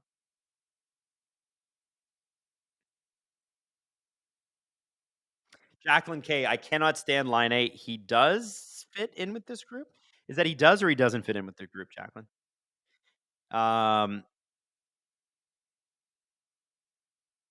Yeah. People in the chat saying Caden Primo's got more talent than Dobish. That doesn't matter. It's about who gets results. Look at Anderson go. What a save by Logan Thompson. A lot harder than it looked. Anderson with a great wraparound.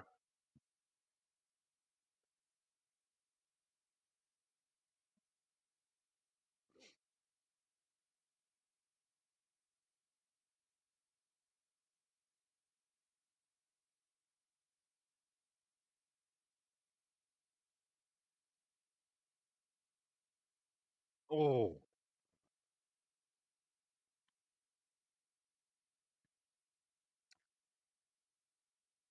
Roy. Ovechkin. Matherman, what was the most boring team to watch this year? Nashville? Well, they were the most boring team to watch last year. This year, they were just bad. I don't even know if you call them boring. They were just depressing. The most depressing team to watch in 23-24 and 22-23 were the Anaheim Ducks. Depressing. Obnoxious, like how bad they were. They were exciting this year. I think the Preds they were lifeless. Whatever happened early in the season, bad. Just bad. Never got it back. Who was more depressing to watch, Nashville or Chicago? I think Nashville, just because they actually had expectations. Like, I picked Nashville to be not just a playoff team, but a team that could probably win the division, like an idiot. I don't know. I mean, I know why I did it. It was because they played incredible defense and had an incredible goalie, and then added some scoring. But Cassie, if you didn't know, today is April 30th. It's National Raisin Day, and I'm just raising awareness. Boo! Actually, I like that. I'll give it to you. That was funny. Richard Triafino, both my preseason cup finalists are gone. I'd love to know what they are. Devils and who? I'm assuming it's the Devils, right? Death Eater, Adam, why you no answer my super chats? Sometimes I miss them. Death Eater, change the lineup tomorrow or roll with the same? I think Nick Robertson goes back in for the Leafs. Francois LaBelle says Habs need beef. They do. They do.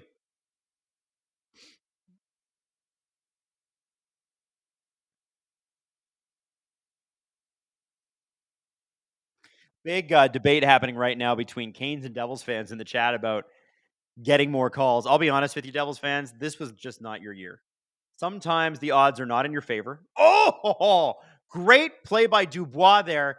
Gets the puck over to, I didn't even know who that was. Oh, it's McMichael, of course. And wow, great save by Dobish.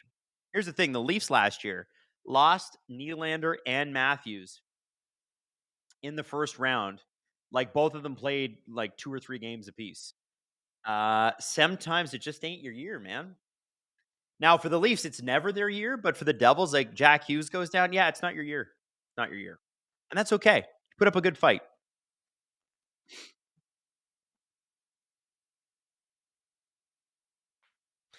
SDPN says that's a different series when the Devils, have their best player in the lineup and healthy. Yeah, exactly.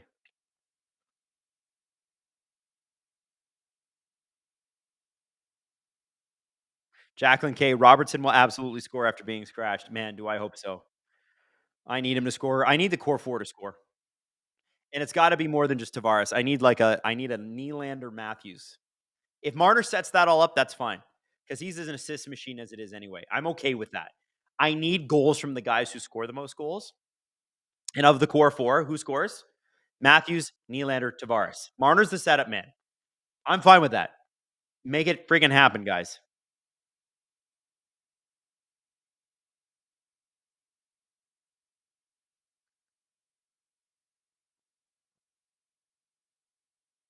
Drowsy Dan says, Devils will be fine unless Markstrom reverts to a few years ago. Yikes, that was a wild time.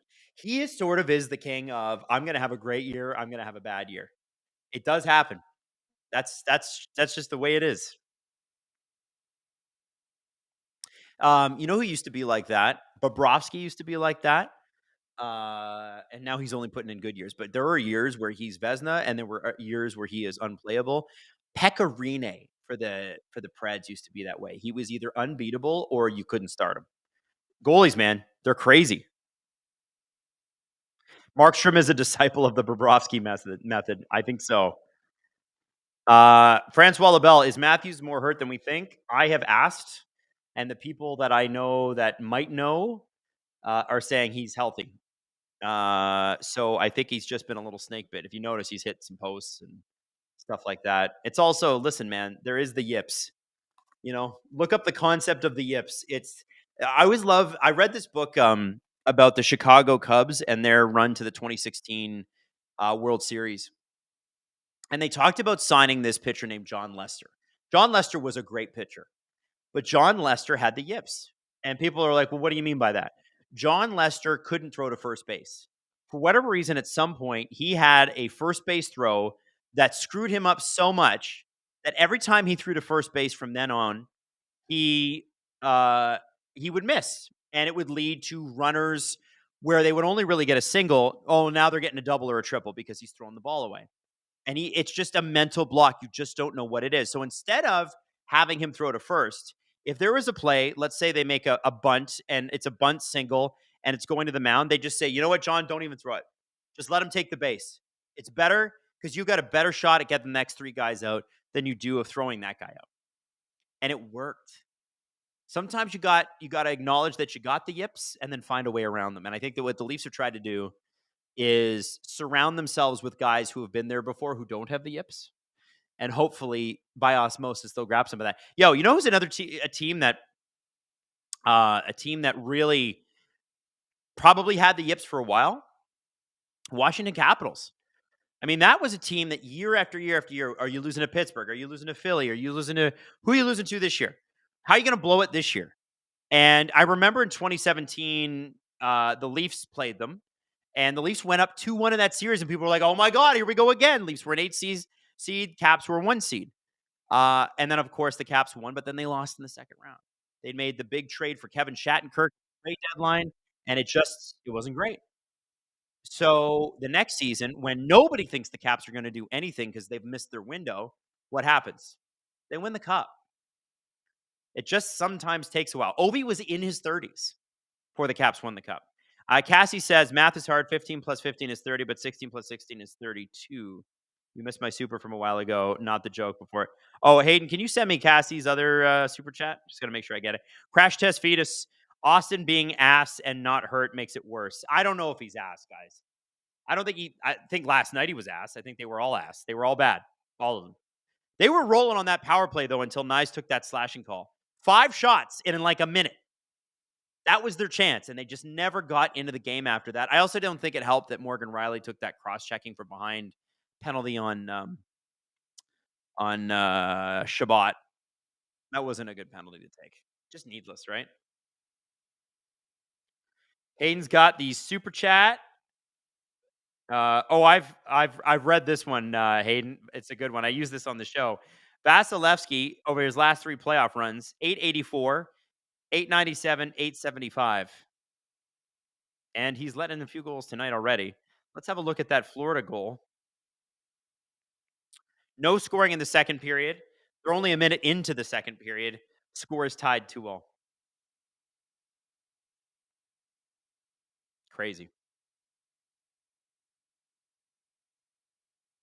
Ryan, welcome to SDP VIP, buddy. Thrilled to have you here.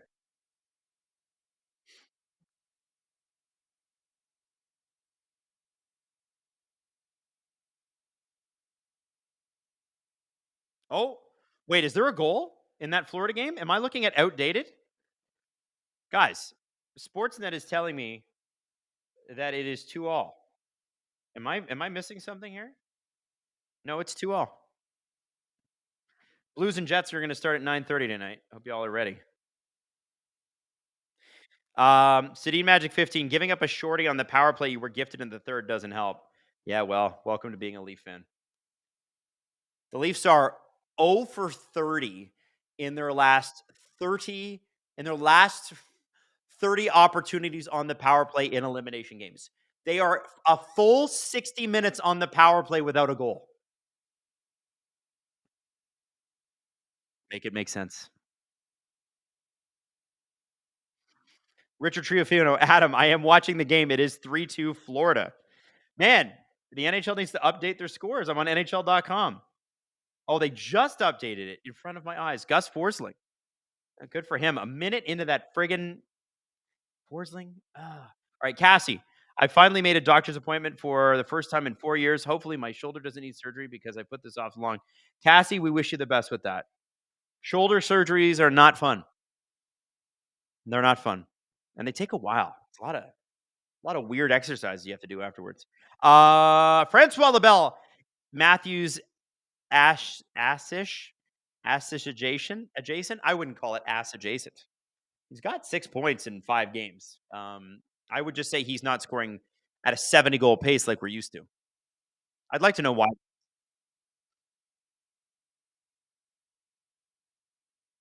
Joshua Lambert, I'm sorry, but is anyone registering the fact that the refs are awful in this game? They've had some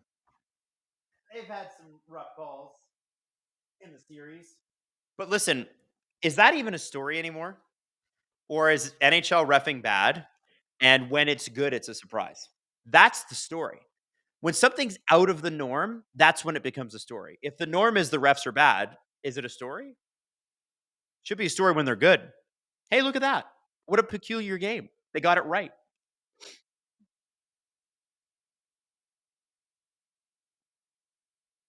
Oh, here you go. Oh, Mangiapane just drew a penalty there. The Caps are going up. Are they going to get this third goal opportunity? And they will get an offensive zone faceoff. Hayden says, is John Tavares the perfect guy to add to the Habs? Well, listen, he's got 3 kids based out of Toronto. If the Leafs are silly and don't sign him, Montreal sure would make a lot of sense because he'd still be close to his family. I'm assuming they probably wouldn't leave Toronto. I think that would be very hard. By the way, it's Heineman going to the box. High sticking, I think. Heineman doesn't like it.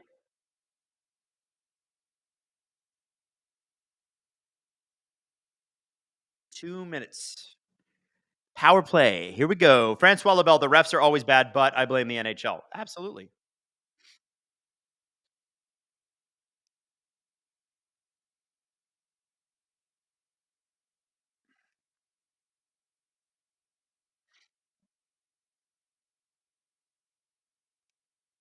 Okay.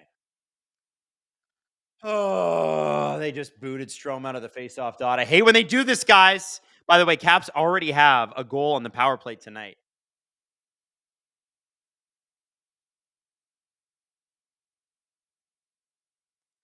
And there comes Tom Wilson. Wilson and Suzuki kind of fight to a draw there, but Caps do, in fact, get possession of the puck because unlike the Leafs, they forecheck. How crazy is that? What a concept. Strome at the side of the net, looking for the defense. Oh, Dobish read it perfectly.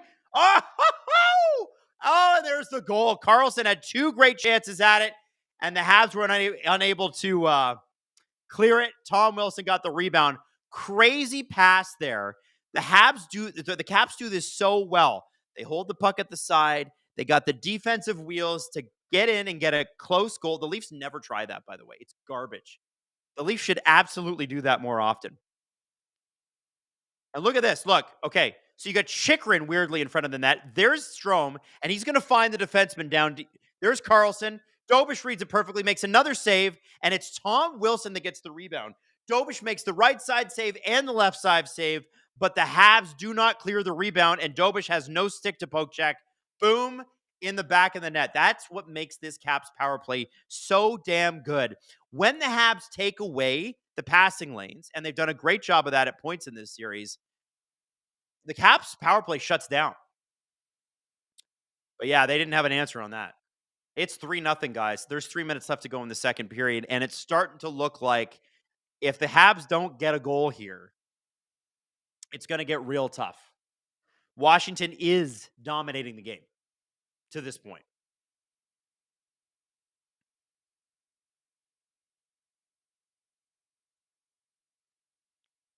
Dobish does not deserve any criticism tonight, by the way. If there's anybody that you know, if you're a Habs fan and anybody says, man, Dobish had a rough night, just know they don't know no hockey. Cassie says, I'm sorry and I apologize usually mean the same thing, but not at a funeral. That's a good one. What about in an elimination game, Cassie?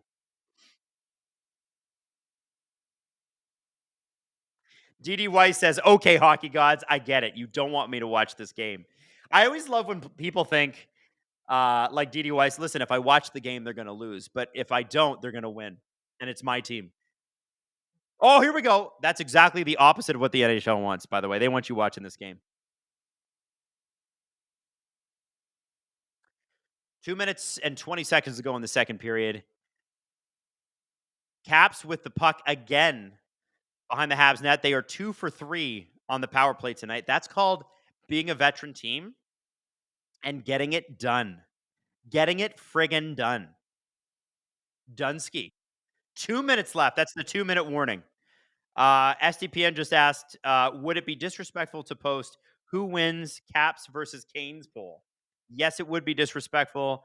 Yes, you should post it. Oh! Carlson. Down deep. McMichael. Oh, Anderson tried to poke the puck up to Matheson. That would have been a nice breakaway or break there. I don't know if it would have been a full breakaway.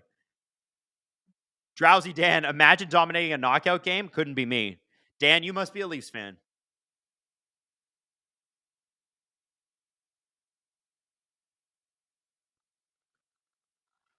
Richard Triafino, Adam, I didn't watch games 1 and 2. Caps won. I watched game 3. Caps lost. I didn't watch game 4. Caps won. No way in hell would I watch it if I watched it tonight on ESPN.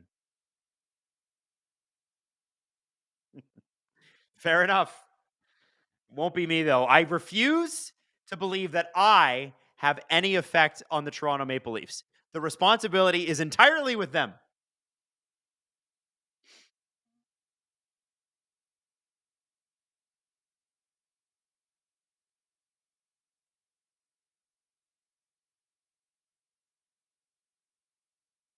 Caps hold on and win this series. When would it start? It probably starts late next week, or sorry, early next week. I think it's Monday because I think that's supposed to be the first scheduled second round game is Monday. And I would bet that because the Caps and Canes are done early, if the Caps in fact win this game, then they would be the first on the docket to play on Monday.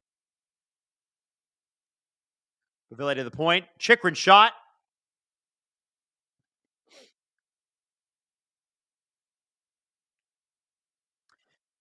I think Washington's going to go into full smother mode now.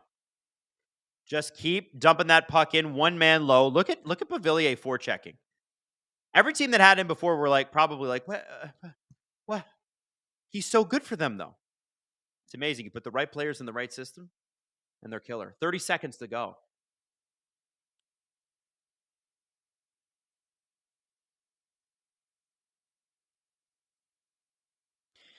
Francois Laperle says the Habs bench is so short. It tells it all. They are trying to get some scoring going. There's Hudson and Gooley out there. I don't think you're going to see much. Oh, Hudson off of Ovechkin. Ovechkin's going to try to push him with 6 seconds to go.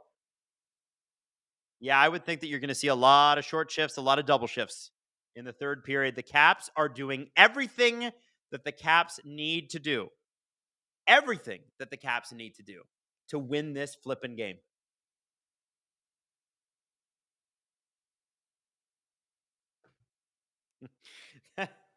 Justin being a real saucy minx in the chat. Who wins, Caps or Canes? Right now, 73% are saying the Caps, and the series hasn't even started. Greg L. Adam, I live in Southern Indiana, and I'm a Leafs fan. Believe it or not, I work with a Sens fan. He was way more than happy to taunt me today. We're not safe anywhere. Oh, man. No, sir, you are not. Greg, I'm sorry, buddy. Hopefully they give you plenty of reasons to taunt back tomorrow. We need a big win for the Leafs.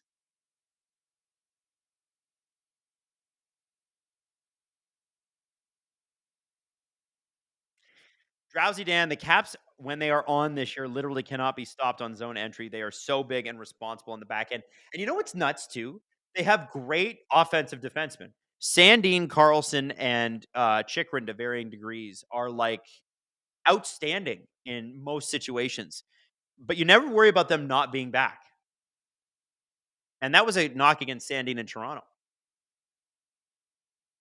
I wonder if they regret that trade now. Although that trade did get them Easton Cowan, because that was the first round pick.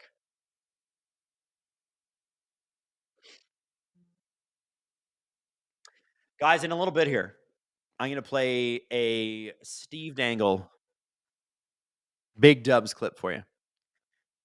It's going to feature a lot of Gavin McKenna. You guys are aware of Gavin McKenna, right? If you have a bad hockey team now and they're going to be bad next year, you should be excited because this Gavin McKenna kid is like a mutant. Might be a guy that you could get excited about. Just saying. Could be great. Could be great.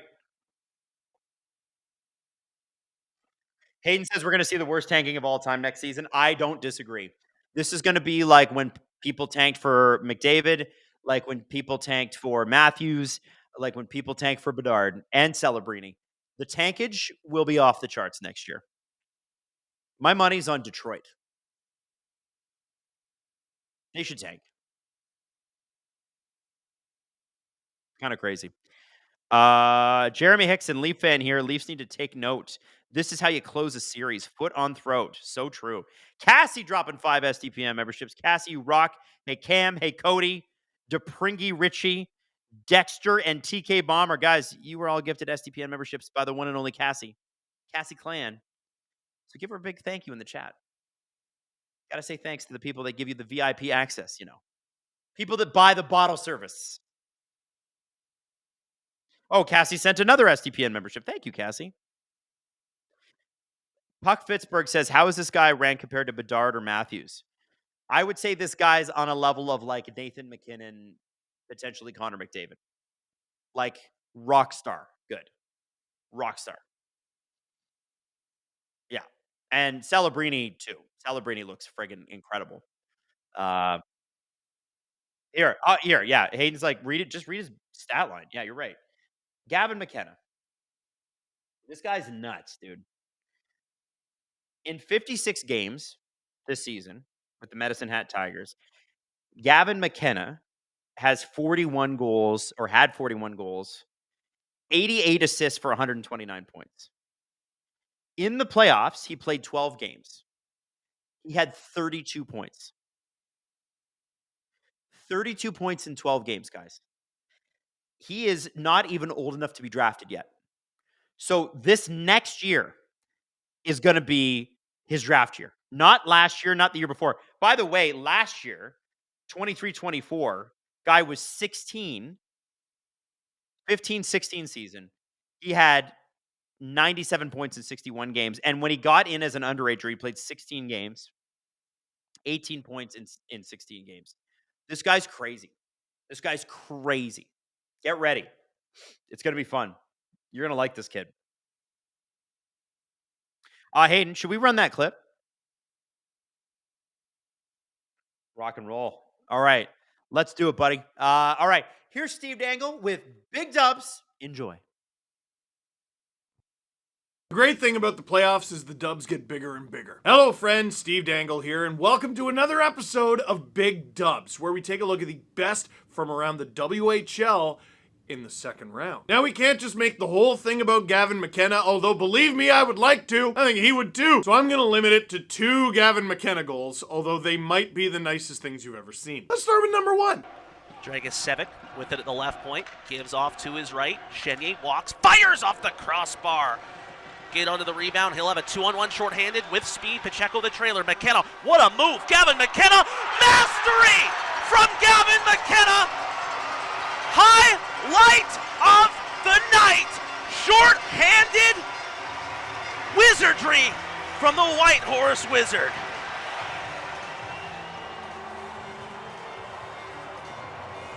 What was that? Playing against Gavin McKenna has to suck so much. You can imagine you're at the other end. The puck was just over there. It hit the crossbar because you're trying to score against them. Gavin McKenna comes down the other end and does whatever the heck that is. Dude, the puck physics don't even make sense with this thing. It's like a goal in a video game you get mad at and call it a glitch and quit. And it happened in real life. Gavin McKenna has 16 points in 9 playoff games. Isn't that wild? What's more wild is I lied. Those are only his assists. He has 22. 22 points in 9 games. And that was one of his goals. One of his 6 goals. I think it makes it more frustrating that it's possible he's just choosing not to score. He's just setting guys up because it's more challenging. He had 41 goals in the regular season. I might not even be wrong here. Gavin McKenna, big dub, and we're not even done. Let's see another one. Rudolph backs up towards the left side corner, has McKenna closing in. He'll play it to the corner, but McKenna's there for it first. McKenna, Michigan attempt, and he scores! Gavin McKenna!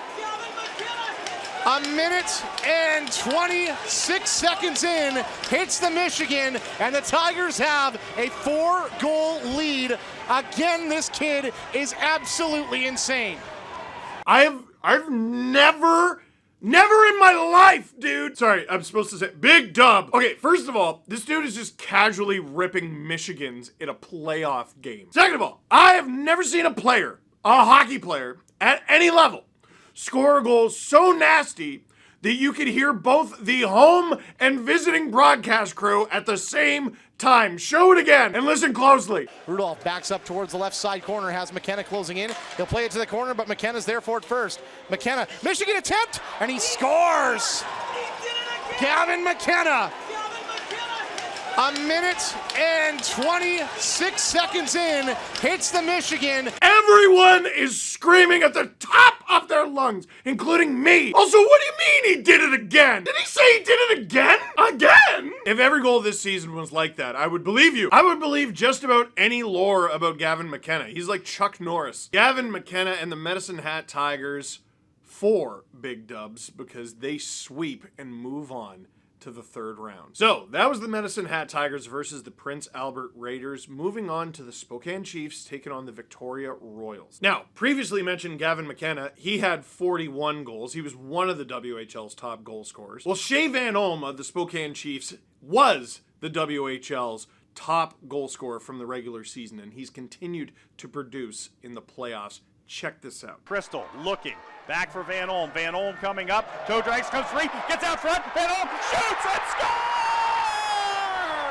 Shea Van Olm to the backhand. And the Chiefs had tied this game at 1 with 11:17 left in the first. Shea Van Olm with a nice toe drag move in the middle of the ice. Golly! That's a big dub. Shea Van Olm has 9 goals in 11 games in these playoffs. 21 points. If you can believe it, Shea Van Olm is committed to Penn State next year, does not have an NHL contract. And I'm going to throw that under the category of yet. Van Olm's Spokane Chiefs win the series against the Victoria Royals 4-2. Let's move on to the Portland Winterhawks taking on the Everett Silvertips. This series is wild. And here's a name you're going to want to remember. Andrei Stebatak. 17-year-old goalie in net for Portland. Doesn't even turn 18 until July. Check out this handiwork from the kid. We'll try again, rather. Now they loaded high. Jamison left on the forehand. A wrist shot. Chance shot. Oh, my! Andrei Stebatek, are you kidding me? There was a wide open net.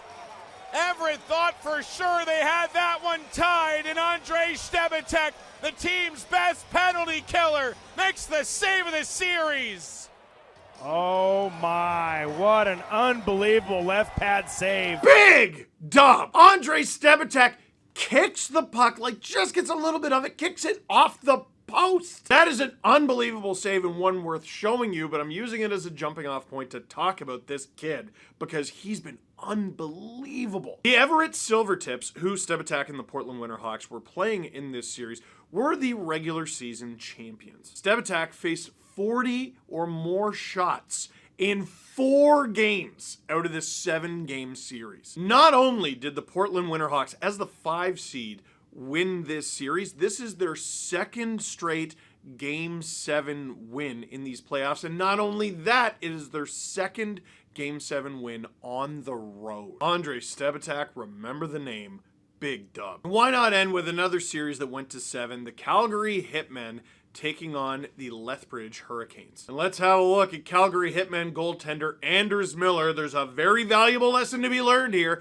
If you're a goaltender, oh my goodness! Played it left side, Johnson pounds it in, and Miller out of the Calgary goal. Trying to play it first defense, hit Kindle, turned it over, shot, Miller a save! He robs Miguel Marquez!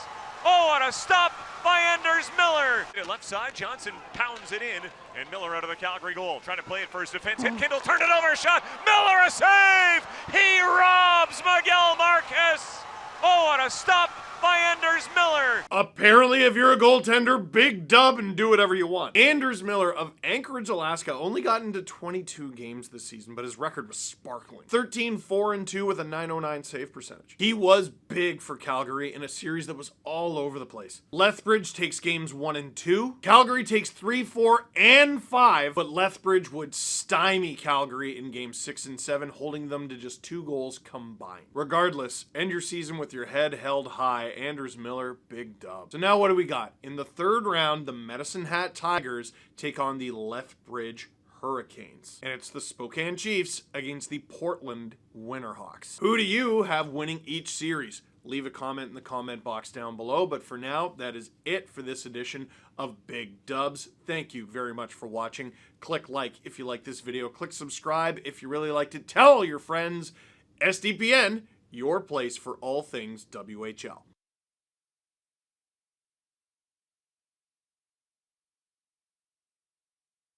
I think Sportsnet switched up the lay it on the line commercial. I think they were reading all the comments about, all right, guys, one more time, won't you lay it on the line? And everybody's like, okay, we get it. We like Triumph enough. And they had that right here, right now commercial right there. And I thought, oh, that's a new song. Did they pay for a new song? Hayden, what'd you say? Okay.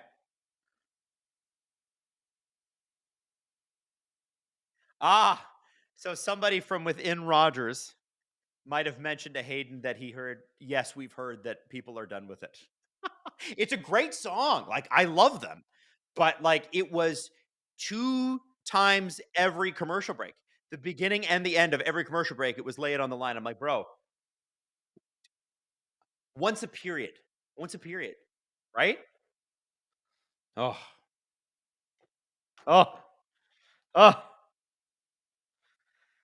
Anyway, guys, it's good to be back. What do we think? What do we think of Big Dubbaroos?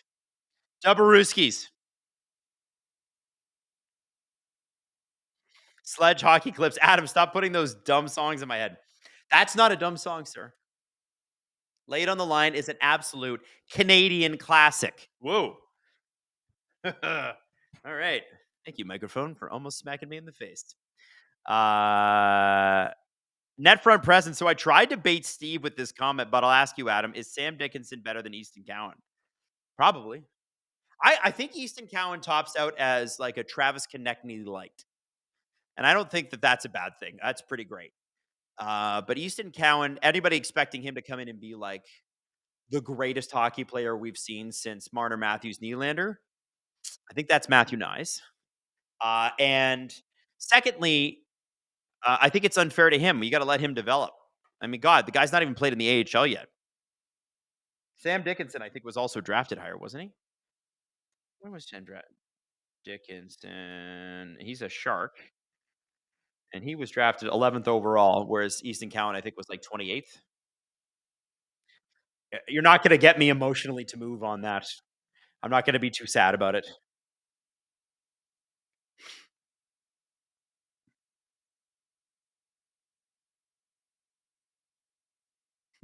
Ben Stahl asked earlier, "Hey, did y'all record an SDP today?" And I said, "It's up right now, dude." And he just wrote, "Thanks, I'm dumb." Ben, I've been there. It's probably a long day at work for you, buddy. I get it. It was a long day for all of us at SDPN. It's, you know what, the playoffs are always long days, but God, we're lucky. And I just want to say, take a minute and say thank you for letting us do this for a living, because without you, there is no us. And I'm really appreciative of it. And I just hope you guys know that. So the Florida game is apparently bonkers. Let's have a look at on that score here. NHL.com. Give me the score. And right now, it's 5-on-4 for the Lightning. Hayden, if this Habs game wraps up early and that Panthers game is still going, would you hang around and watch the end of the Panthers Lightning game on this stream? We don't have to have an overlay. That's okay. Just do it for everybody that's here. I'm gonna let the group chat know. So STPN. Hey guys, if the Habs game wraps up before the FLA game does, we're switching to FLA TBL. So please help promote if you can. Those are the type of messages we send each other. Get the word out.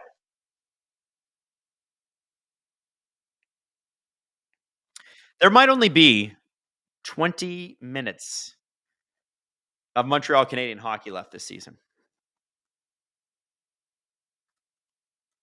How do we feel about that?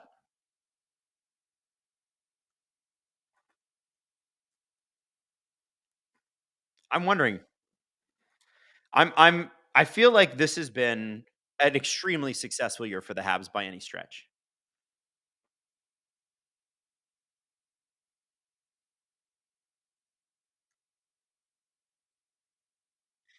I'm right now, I'm on the I'm on Twitter and I'm promoting.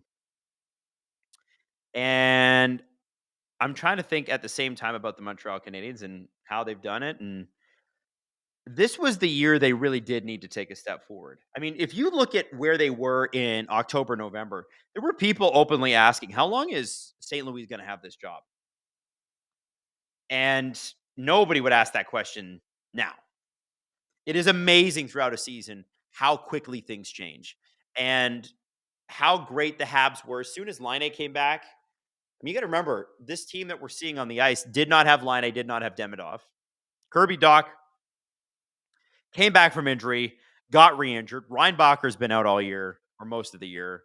I mean, they're going to add by doing nothing. If everybody shows up to training camp next year, the Habs are going to be in a good spot. I like it. I don't know. I think if there really is only 20 minutes left in Montreal this year for the Canadiens fans and Canadiens team, it's been a good year. It's been a real good year. You have full respect from me. Oh, Florida Panthers just scored. Sam Bennett came out of the box and scored, and Vasilevsky apparently let in a bad one. Oh, boy, kids. Oh, boy. Francois Labelle, one big win versus the Caps. That's how you should feel. Vasilevsky or Hellebuck, who's the bigger playoff fraud over the last 3 years? That's a question, huh?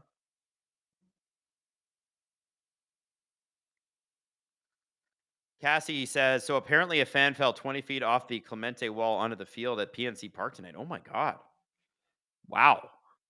Were they going for a catch? That's crazy. That's crazy.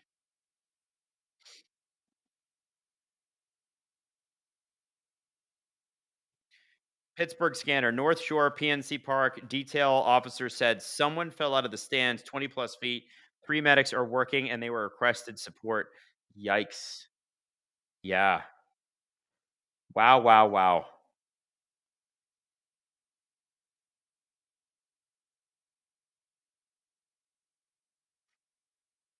Okay.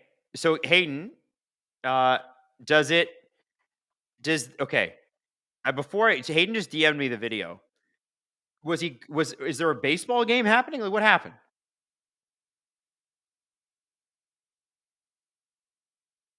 Oh, he just falls.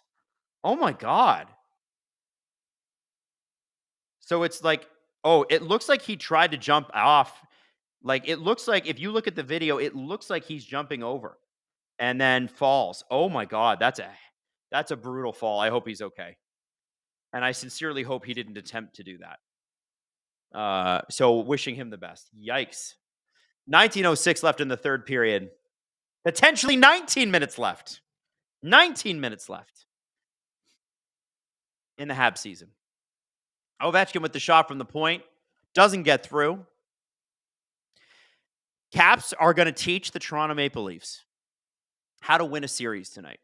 I hope the Leafs are somewhere in their hotel room near Canada watching this game going, okay, this is how we do it. I know the Leafs are probably watching the Florida-Tampa game. They should be watching this one and going, what are the Caps doing? What are they doing? They're just being smart with the puck, easy plays, don't overcomplicate it. Oh, Wilson is not offside there. No way. I don't know about that one. Arbor Xhekaj trying to cause some shit, as you would expect him to.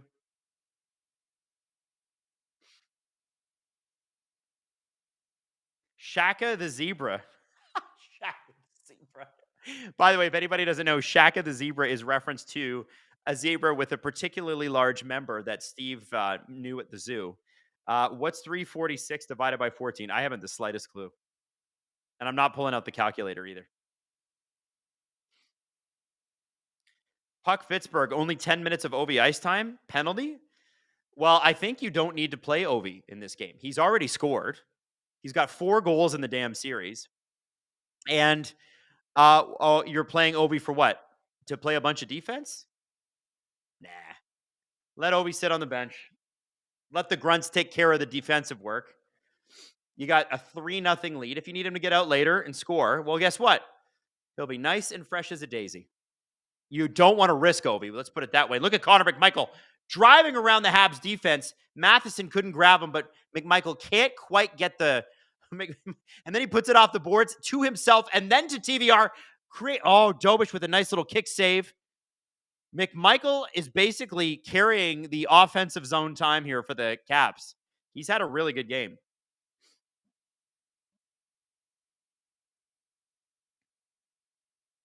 Emperor Maxwell, will you cover the next series? I'm not sure what series I'm going to cover next. We'll see how the second round shakes out, but I am going to probably switch. If the Florida Panthers eliminate the Lightning tonight, then I think it makes... Oh, the Habs score! Oh, and this one goes off Logan Thompson's glove. A weird angle. I think that was Heineman. That's exactly what the Montreal Canadiens want. Oh, baby. I think we got a game here.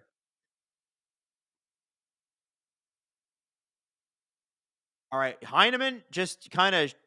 Oh, no, it was Armia. And then, and Heineman tipped it. Tips it down. Good tip. Yeah, it's not a high stick. That is just a straight up good tip. Good for Heineman. Great tip. Francois Leperle says we deserve a lucky bounce for once. You do. Craig G, can I get a good Habs eulogy? Of course. Sedin Magic 15. Don't go away yet, folks. Exactly. Oh, Mangiapane with a shot. Dobish with the save. Dobish has done a great job tonight. Great job tonight. Francois Lebel, go Habs, go. That's right, Francois. And Thompson could pull a Markstrom and just stink for like 3 minutes. Ha ha ha. Yes, he can. He is capable. He's also capable of stealing an entire series.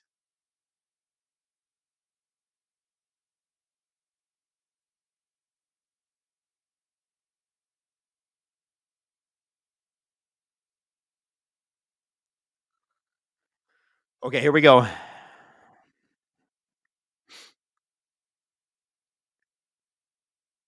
Oh, Heineman just dropped a guy. Or no, it was Evans dropped a guy. No penalty for it. It was interference, guys. But they're not going to call that now. Sandin drops or blocks the puck. Carrier with a shot. Thompson is able to make the save. Duhaime drives the puck out. He's got Protas with him. Protas, who, by the way, is getting into his first game this series, has not factored in and hasn't needed to, but damn, will he be important against Carolina if he's healthy. He's just a beast. Shot from the point over the goal. Habs collect it. Unable to get it out so far. Carrier in the corner. Out to Gallagher. Brendan Gallagher. That's his name.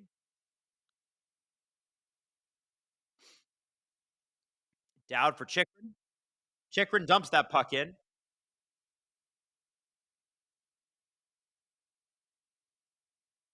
Demidov to Newhook. Newhook back.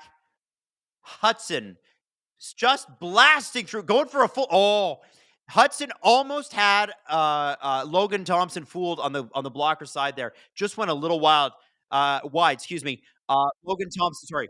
Gooley and Hudson. My brain is starting to fry here, guys. Clearly, Hudson and Gooley, pretty good defense pairing tonight.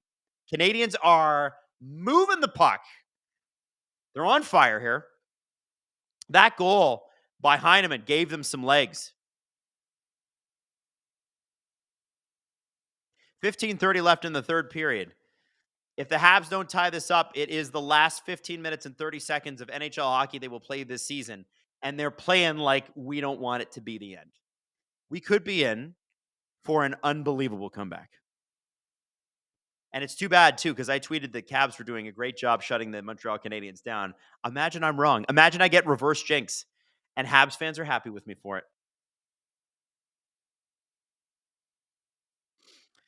Question in the chat, who scores first, Habs or Caps? I'm going to say Habs.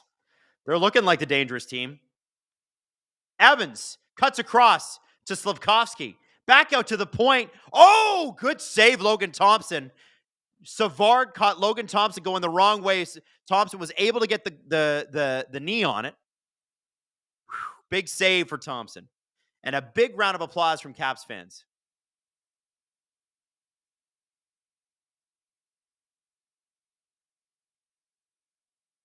Wow. Habs are pouring it on, guys. Habs are pouring it on.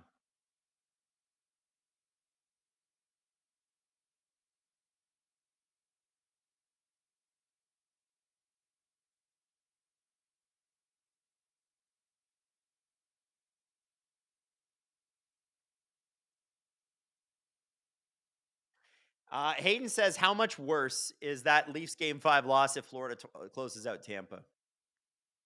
Depends on if the Leafs go to Game 7 or not. And, like, somebody goes down with an injury. Then it's even worse. Yeah. Here's the answer to that friggin' question. How about you do this? Win the game. Somebody sent me a message, by the way. We're talking about what the Leafs might look at like next year. Mr. Sam Bennett is an unrestricted free agent. That could be a center the Leafs are after. And he is from Toronto.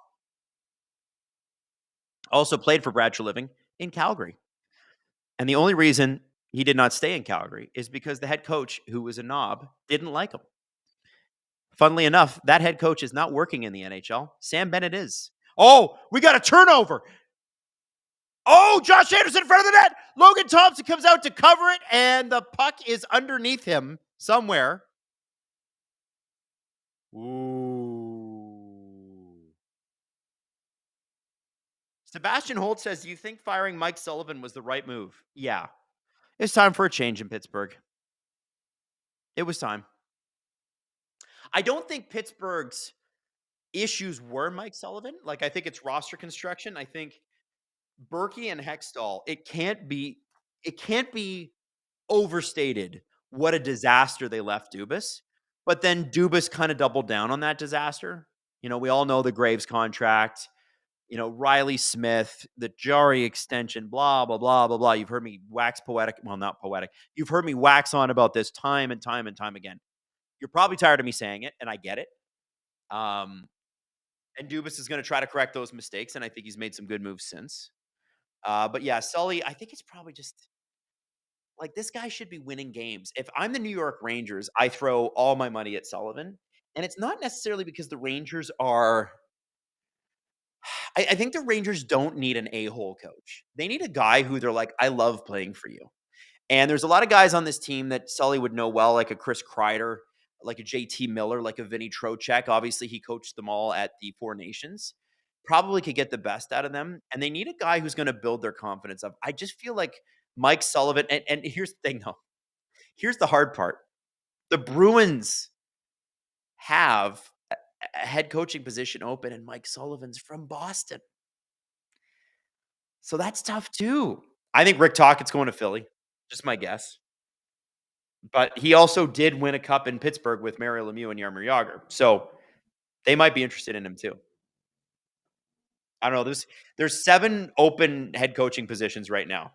And a lot of those free agent head coaches are waiting until after the first round's done because there are rumors already circulating of teams that are still in the playoffs that could be firing their coaches if they don't get through the first round.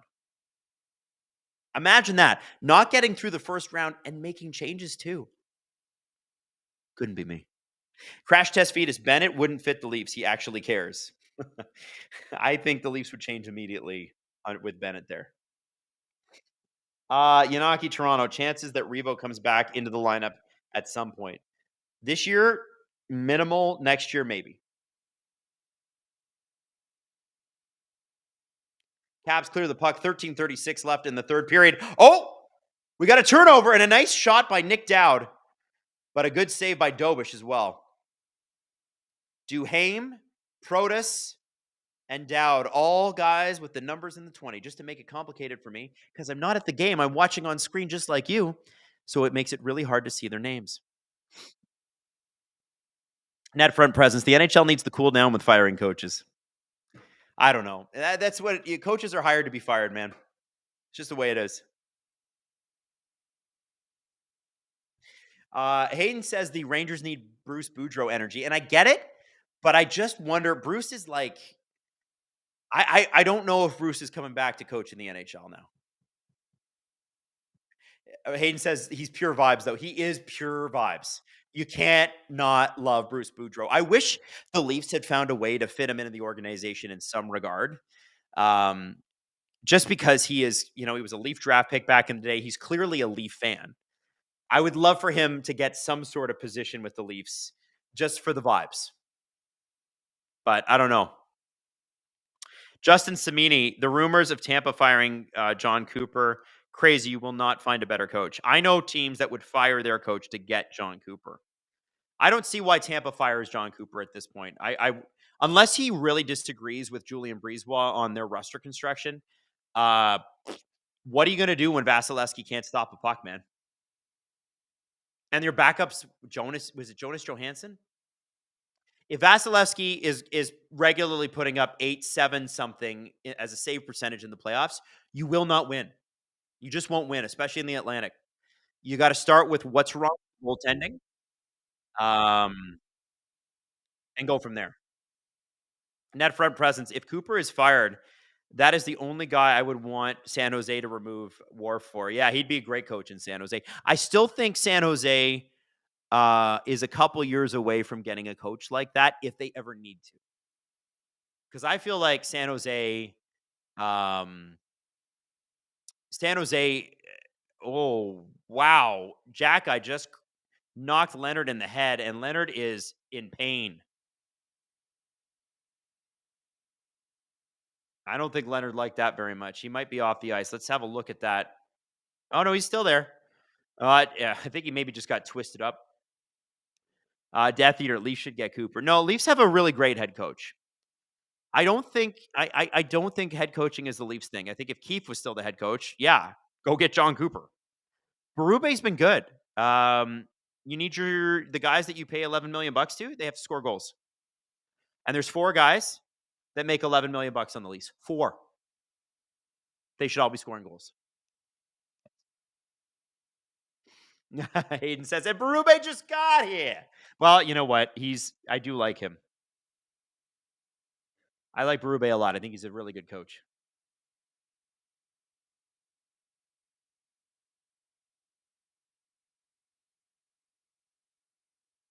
11:23 left in the third. We could be looking at the last 11 minutes of Montreal hockey this season, but they're not going down without a fight. Already goal this period and almost another one. Brendan Gallagher in front of the net. Big cheers from the Caps crowd for Logan Thompson. Across to Anderson, and it hits a few legs. If Anderson had received that puck, he would have had a wide open look. Hudson, puck escapes him. Caps clear. Gooley and Hudson doing a great job keeping that puck in at the line. It's just not able to solve Logan Thompson, but there's plenty of time to do it. Habs have also pulled away in terms of shots on goal, 24-22 now. Score effects, now we're in the score effects part of the game. We're going to have a lot of cheating for offense. If the Caps are smart about this, they're going to catch the Montreal Canadiens overcommitting, and they can take advantage, get a good shot at Dobish, who's been great tonight. You can get a 2-on-1 on that guy, though, you might be able to end this game. Although for us, the viewing audience, oh, here comes Protus. This is what I'm talking about, 2-on-2. For us, the viewing audience, I hope that it gets closer rather than further away. But if you're a Caps fan, you're probably like, no, Adam, shut up. Let us win our series. And I get that, because that's how I feel.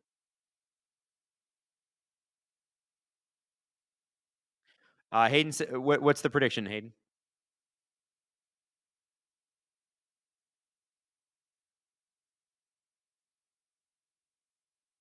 Hayden says BX's is you get a 5-on-5 goal in the early going, you get a power play goal, and then you get a goal with the goalie pulled. And that's how they do this. So they have 1 of 3.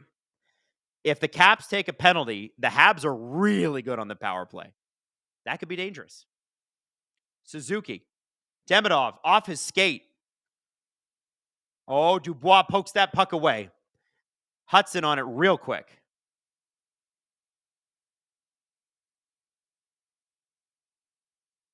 Karan says, I need this to go to 5 overtimes. That would be a lot of overtimes. That would be too many overtimes. Be a long day for your boy Adam. Oh, and the Caps are offside. Chikrin is like way offside. Eller and Jack-Eye getting into it. Probably over that Ryan Leonard hit.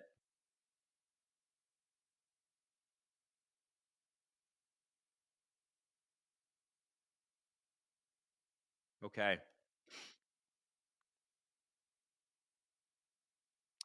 Puck Fitzberg says Caps fans are a little quiet.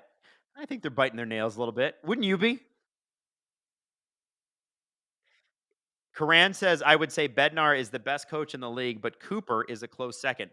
Here's my question with Bednar. I know he won a cup, but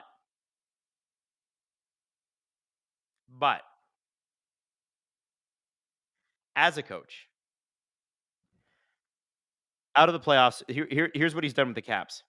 Out of the playoffs, then lost in round 1, lost in round 2, lost in round 2, lost in round 2, won the championship, lost in round 1, lost in round 2. If he loses in round 1 this year, and they might, is that a job that opens up? Does John Cooper coach Nathan McKinnon next year? Man, there might be some interest. Free agent coaching might be more interesting than free agent players. Silent Rob 1192. Someone tell Drew. Oh, I don't think you have to tell Drew. By the way, nobody is harder on the Avs in a group chat than Drew. On Twitter, Drew is like Avs, right? But when you actually talk to him about it, he is like just as insecure as every other fan of every other team. It's amazing.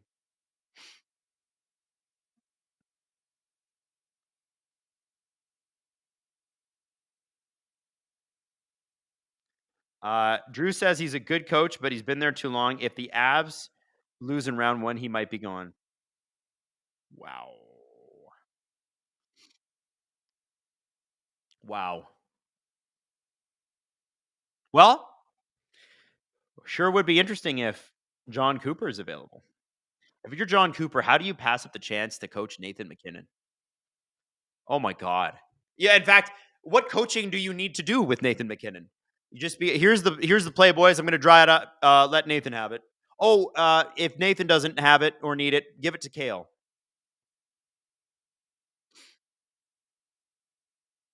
Hayden says he's the best captain in the NHL. Landeskog. I don't know. How do you Crosby for me? And listen, McDavid dragged as he always does. He's going to drag any team.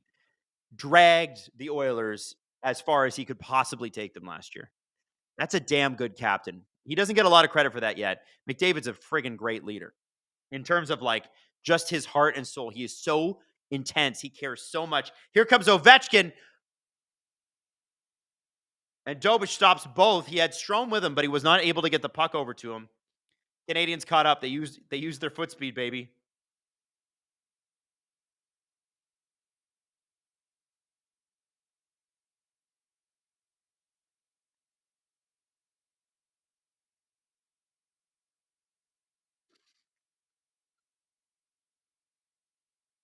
Here comes Wilson. Around, back down to Dubois. This is what the Caps want to do. This is what they've been trying to do. I think Anderson is going to. No, Anderson's not getting a penalty. Yeah, I got it. Anderson looked so guilty there. And then he was like, "Oh, I better get off the ice before they change their mind." You know what? It is sort of the last 7 minutes of an elimination game. Of course, they're not going to call it, but that was bad. Maybe don't do that. Oh, great play. Caulfield almost had one on Logan Thompson, but Thompson read it perfect. I think it was Heineman that set him up. Heineman with the goal for the Habs a little bit earlier. He's been really effective all series. Good to see him get a goal. Whoa, Dobish going after Nick Dowd. Nick Dowd was just driving the net, and Dobish is like, And Nick Dowd's like, all right. I'm not trying to cause any crap. I just want to win the game.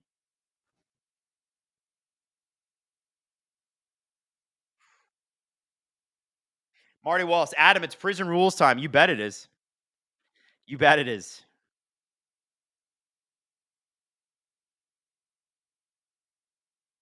Richard Triofino, Rangers need Torts or Babcock. I don't think Babcock's coaching in the NHL ever again. And Torts, nah. Rangers need a guy that can build them up, not tear them down.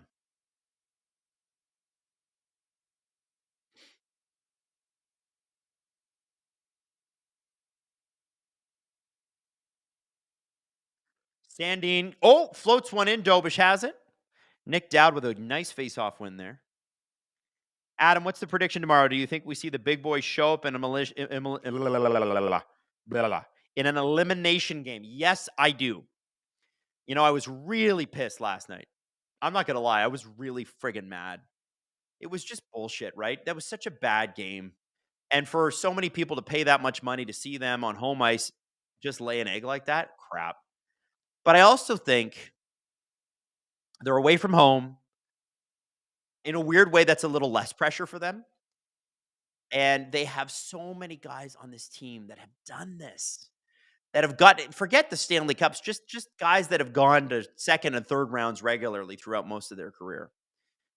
Those depth guys, and I'm talking about Chris Tanev or OEL, like their depth, but you know what I'm saying? Those guys outside of the core four can carry you a little bit, can give you that confidence, can talk you up. And I would love to see Austin Matthews have an all-star captain game tomorrow. I need him to be the best player in that game. I need him to be dominant in a way that he hasn't been. He's been good. He's been very good. I need him to dominate. That's what you need. Hayden has a name for the coaching question. Go ahead. Demidov with a shot blocked. Say that again. Jay Woodcroft. Oh, Jay Woodcroft. Yeah, I know he was sitting out this past season. He was up for that Columbus job. They ended up going with Dean Evison, which I think in retrospect, they had a really good year. Even with the Gaudreau tragedy, great year. Evison was probably the right call, but Jay Woodcroft is a really interesting choice. I wonder if Quenneville goes to here you go. Oh, Caden Goulian. I wonder if do you go Woodcroft in Chicago? Because they need a younger guy who can vibe with the younger players on that team, and he's going to probably want them to play some solid defense, despite the fact that they're bad. Oh, you just got to get coaches to buy into whatever system Kyle Davidson is building, and they've got some great young players that are going to pop off. But you need some vets on that team, bad and good ones, not like. I mean, like, I'm sure you're happy with Ryan Donato. Are you expecting him to have a season like that ever again? Probably not. If he does, that's great. You're going to need guys that like really can help them now. Leif Olpstad, who do you think the Kraken hire as their next head coach? I don't know. I really don't know. I don't know what they want. Like they've had like 3 or 4 head coaches already. And Dan Bilesma was in a way you're like, oh, well, he had some success at the AHL level. But there are rumors about him just being weird. And not like a creepy way, just a weird guy, not able to connect with people anymore.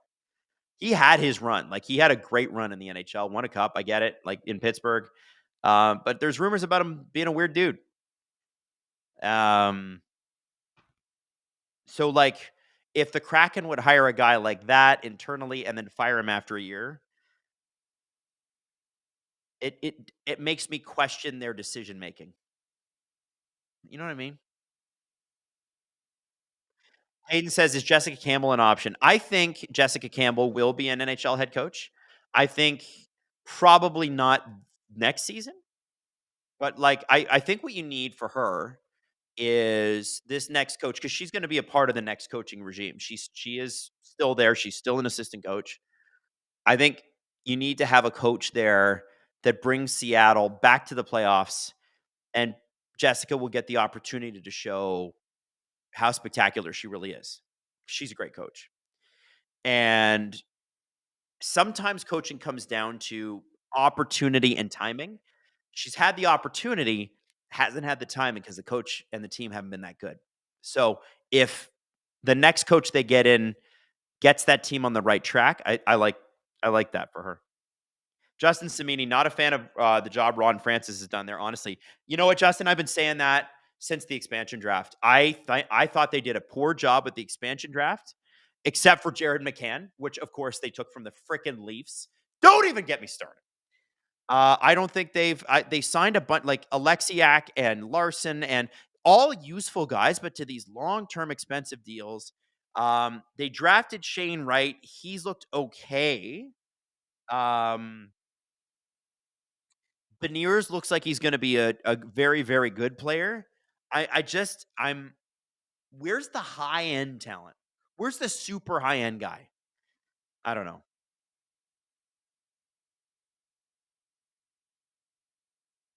Didn't even mention Eberle. That's right. Eberle is the captain? Is still the captain? Jaggers asks, are those real plants? That's for me to know and you to find out. Do you think that we're smart enough, we're responsible enough to water plants? Do you?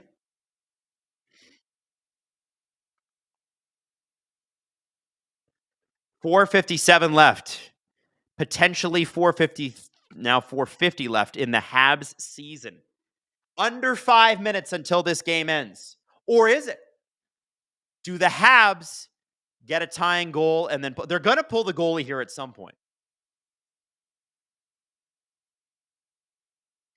The Caps have got to watch 2 things. They got to watch their sticks, okay? And they got to watch the elbows. You got to watch the plays that are obvious for the ref to call. Do not take a penalty right now. Oh, nice play out front. Duhaime and Dowd have had some really, really good moments in this series. And the big boys are out for the Montreal Canadiens. Demidov, Suzuki, Caulfield, Newhook. I think that's because Newhook hasn't changed yet. I imagine Suzuki is going to be on the ice most of the rest of the game. This is why you do your push-ups early on in the season.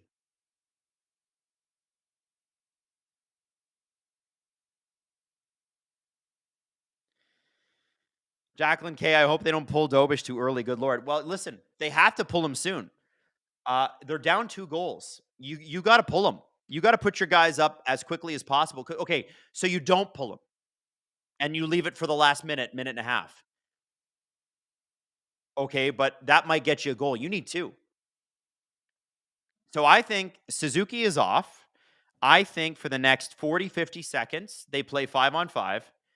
You know, it's a defensive zone faceoff. You got Dvorak, Armia, and who else is out there? And I think then you get the big boys out. And I think you bring out the Suzuki line, and then you put Demidov out there with them once you pull Dobish. Assuming you can get an offensive zone faceoff, which is likely what they're looking for right now. They need the Anderson, Gallagher, Dvorak line to get them a faceoff next to Logan Thompson. Right now, they can't even break out of their own zone. That's what they need. That's this line's only job. Get the puck down to the Caps, make Logan Thompson cover this puck up, and they've just almost iced it. Dobish is not left. He's staying out there. They're looking for an offensive zone faceoff. Offside called. Xhekaj and Wilson talking. What are they even going to do? What are they even going to do? I don't know why. Here's the thing. I know Xhekaj is like laughing or whatever. Dude, you're losing the game. Don't be laughing.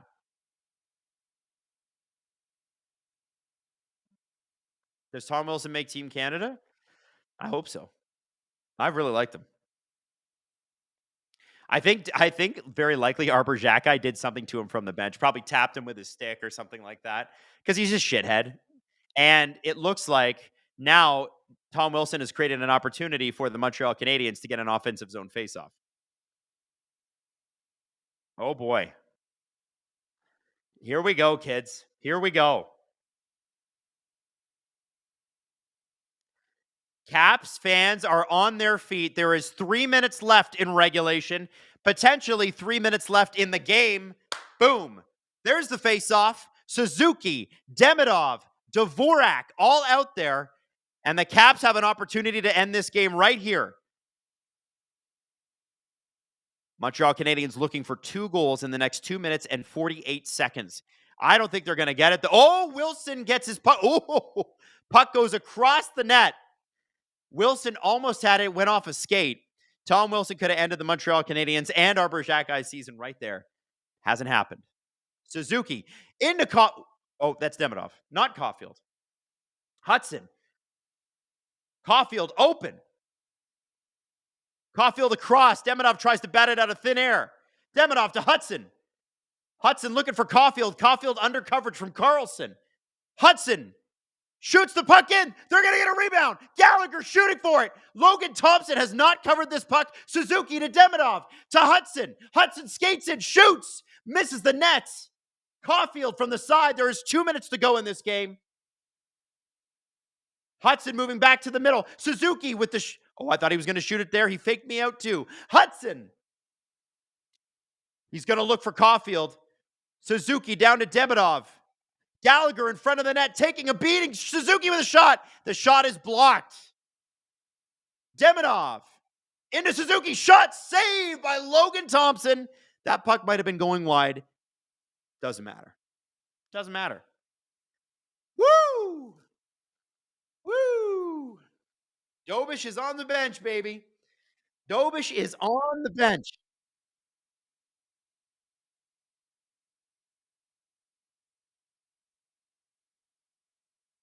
Wow.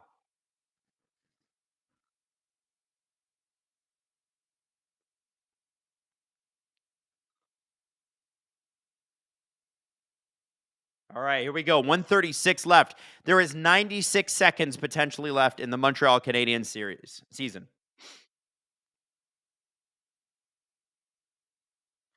The Canadiens are taking a timeout. Good idea, by the way, by Marty St. Louis. If you're going down with your boys, and you want to have them a little rested here.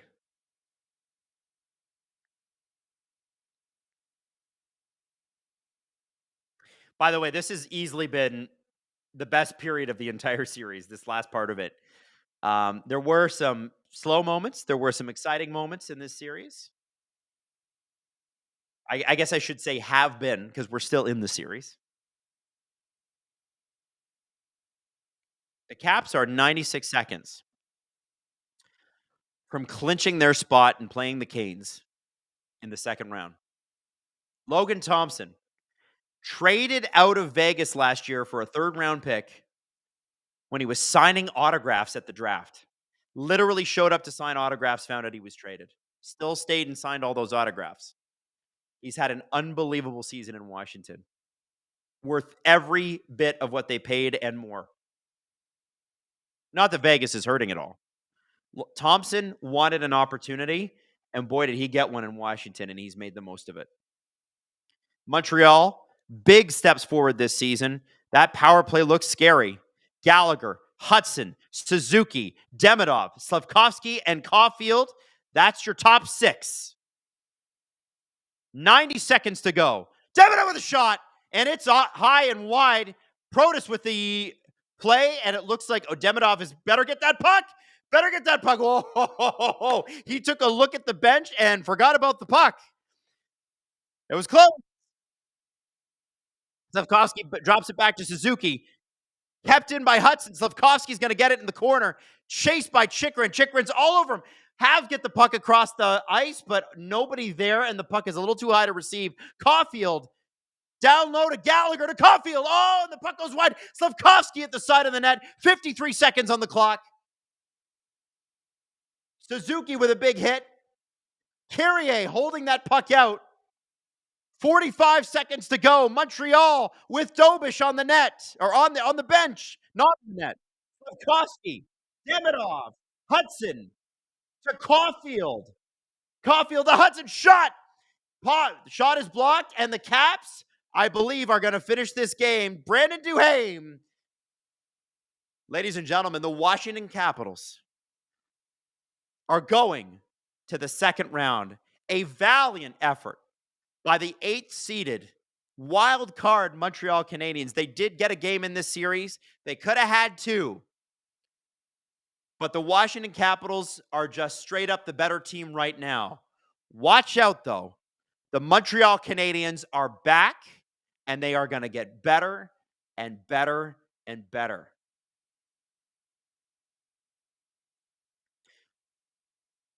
The Washington Capitals, by the way, have not won a lot of playoff series lately. I think it's worth mentioning that they got swept last year, didn't make it the year before, got beat in the first round the year before that, got beat in the first round the year before that. They were able to, in the 2020 COVID season, play the New York Islanders in the first round. They lost that. They lost to the Hurricanes in the 18-19 first round. The last time the Washington Capitals won a playoff series, guys, was when they won the Stanley Cup. It's been a real long time for Caps fans, and this is a big one. Spencer Carberry deserves a ton of credit for what he's been able to do with these guys. Alexander Ovechkin, after breaking Wayne Gretzky's regular season goal total, has 4 goals in 5 games in this series. An unbelievable night. And a guy just poured beer on his girlfriend. I don't know if you saw that. Canadiens fans, you got to be real proud of this team. Steve Dangle said before the season started, this is the season the Canadiens need to take a step forward. I would say this is the season the Canadiens took 2 or 3 steps forward. I don't think a lot of people said these guys are going to make the playoffs, and yet here they are. Sad moment for David Savard. This will be what he says his last game in the NHL.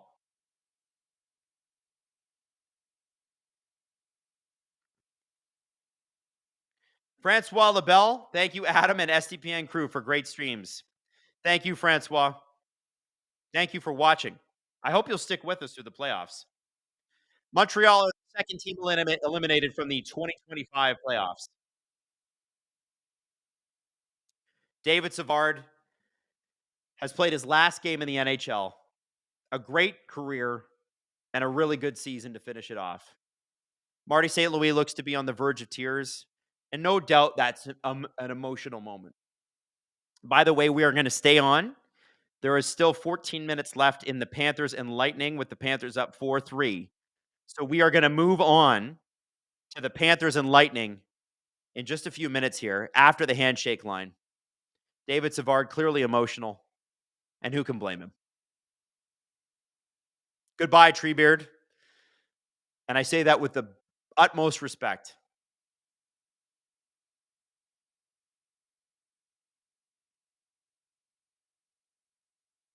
I always love this. You can't not love the handshake line. You can't not love it. Caps really should be so proud of the players they've picked up, how they've drafted lately. Both Prochus brothers are waiting in the wings. I mean, Alexei and Ilya both look great. Ilya just hasn't made it to the NHL yet, but he looks spectacular. Tom Wilson, Josh Anderson giving each other lots of thumbs up. Wilson giving Dobish his props. It is so nice afterwards to see everybody give each other all that respect. What Hayden makes a really good point. What is it like for Demidov to shake hands with Ovechkin? I don't know if he's got there yet. Dubois just gave Savard a big hug. I would love to see Demidov and Ovechkin shaking hands. I don't know if we've missed that already, if the camera caught that, but I got to think that's pretty damn cool.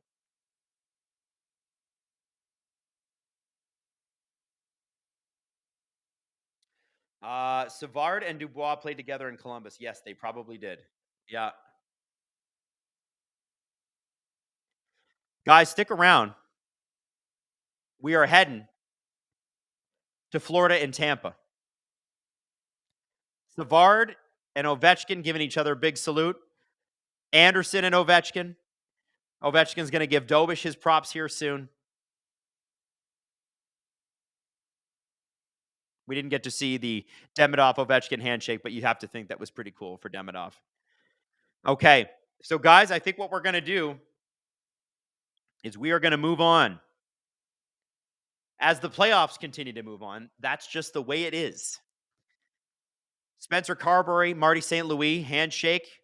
We know that the Washington Capitals are going to salute their crowd here in just a second. The Montreal Canadiens are back, and they're here to stay. It's going to be really exciting to watch them next year. Names like Reinbacher, Laine. They've missed this series. Kirby Dach. As I said, if the Canadiens show up healthy to training camp next year, they're already way better. And maybe they make a few free agent signings too. It's an exciting time to be a Canadiens fan. Now you only have to wait till October. May, June, July, August, September. 6 months. May, June, July, August, September. 6 months. I guess technically 7, but 6 months, really, until the Montreal Canadiens play an NHL game again. And it's going to feel like a really long 6 months for Montreal Canadiens fans, but I do not think they'll mind. Spend the whole summer dreaming about what can be next season. All right, now let's get over to that other game. The other game. Now, the Jets and the Blues are playing on Sportsnet right now. And I don't blame Sportsnet for playing the Canadian game, but I would love it if they had put one of their feeds in for the Sportsnet. 360 has it? Okay. Sportsnet app. Oh, yeah. Okay. Panthers. Yeah, there it is. Okay. 360's got it. I'm moving over to Sportsnet 360. Okay. Doing what Steve used to do, ice surfing. Wait, that's 5. How did I count 6 and I had 5 fingers? Dummy. Whatever. I'm tired, man. It's been a long day. Chloe says they can't bring up Reinbacher next year. Too many injuries this year in the AHL. I'd keep him in the A for one more year. Well, that's fine. All right, guys, we are officially joining Florida and Tampa for the last 12 minutes and 22 seconds of this game. Tampa Bay facing elimination.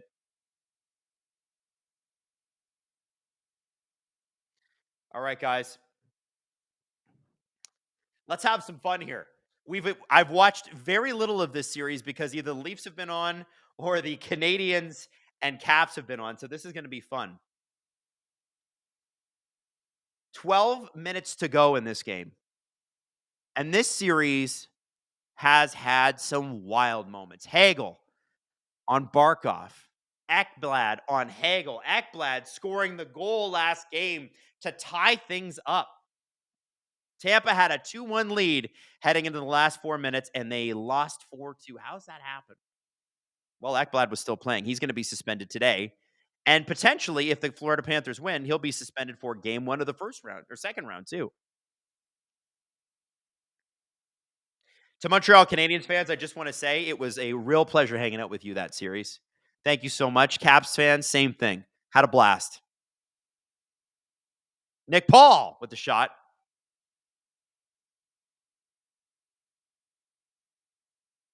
Lots and lots of pushing and shoving, as you would expect with the Lightning and the Panthers. Craig G, can we have a proper Habs eulogy? I thought I gave you one. Once this game's over, Tkachuk is just in there. Gord, Tkachuk. Yeah, they're not friends.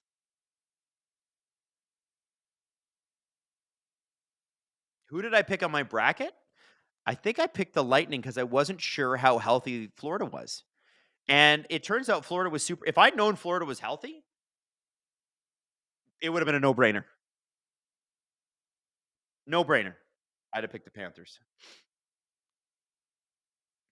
It's just Julia. Adam, it's early, but round 2 streams for the Caps? Maybe. I haven't made a choice yet. We got to see how the scheduling works out, and we'll go from there. I might have to do, after Steve does the Leafs game tomorrow, I might have to do the Oilers-Kings. I might have to stream tomorrow night. I might have to do it.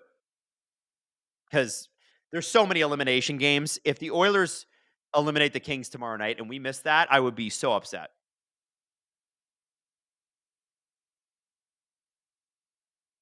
Net front presence, to be honest, I want both Florida teams eliminated, but I'm going to have to wait until round 2, hopefully.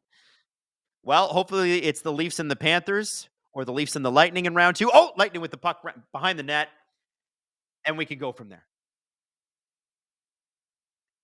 I said Lightning in 7, by the way, which could still happen. And we got a 3-on-2. Perbix. Shot! Bobrovsky is going to be hard to beat. Florida Panthers get a lead. He is a real tough guy to beat.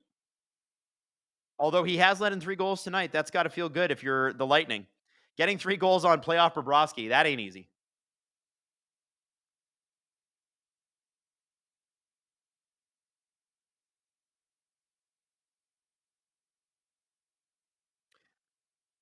Panthers are going to go all dump and chase. All dump and chase. There's Barkov in the corner. Verhaeghe, goal scorer tonight.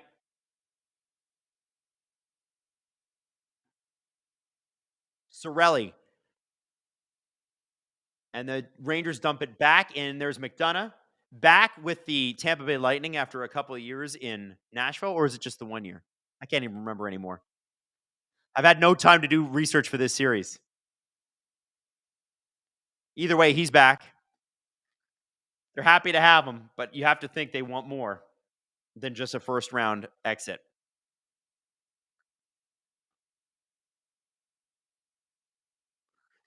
Which 2 SDPN employees have a flawed bracket? One selection already gone. I think oh, here comes Hedman. Oh, shot across. Looked like Gensel might have had a chance there. Kucherov, shot. Kucherov and Gensel, 2 of the most prolific playoff scorers of the last 10 years. Great to see Gensel back in the playoffs again. Point to Hedman to Kucherov. And that puck is stripped by the Florida Panthers. The two people with 0 points so far, I think it's Jesse Blake, and who? Jesse and Justin. Justin has a 0 point in the bracket. I know I'm tied for second place in the SDPN brackets. That ain't going to last long because I did something stupid and I picked Tampa. I picked Colorado. Dummy. I think Florida might win this game, guys. But it's going to be all Tampa pushing for it at the end. Nick Paul behind the net. Nick Paul's created space. Shot to McDonough. Chernak keeps it in. Paul's going to get this again. Is he going to get it back out to the point of McDonough? No, he goes down low. Gord with the puck. Oh, bit of a bad pass there. Yanni Gord, playoff excellence. Back from the Seattle Kraken after being claimed. You know the Lightning have missed Yanni Gord.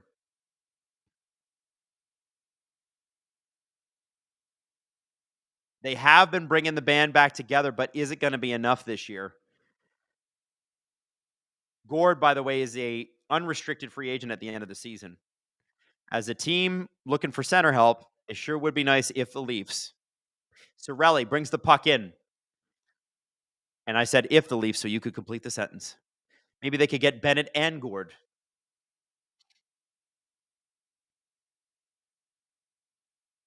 Oh. Braden Point.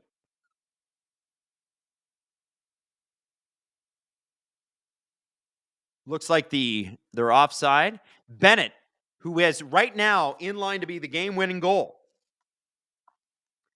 The Tampa Bay Lightning are not getting enough sustained pressure in the Florida Panthers zone as yet to really get a goal. You're going to see a lot of Kucherov, a lot of Gensel, Nick Paul down deep. Radish at the point. Rodriguez gets the puck to Bennett. Bennett dumps it in. Exactly what the Panthers want to do. The Lightning are going to push, and the Panthers are just going to try to clog the neutral zone. So far, they're doing a great job doing it again. There's Brad Marchand. He's no stranger to this. Puck over, and they score! Luosterainen, I believe, scores the goal. Oh, boy. The Florida Panthers on a rush. Get the puck past, and wow. 7 minutes to go. Panthers up 2. This series might already be over. Hayden saying Fragilevsky. Look, Vasilevsky, no, he barely even reacts. Look, he knows. He knows. Luosterainen is alone. Nick Paul is going for him. Hedman is going for him. Neither can get there. No help. No help for Vasilevsky. And it's always, I will tell you as a Leaf fan, it's always friggin' Brad Marchand, dude. It's always Brad Marchand. Cats up 5-3 on the Lightning. This is going to feel real good for the Panthers if they get through this series.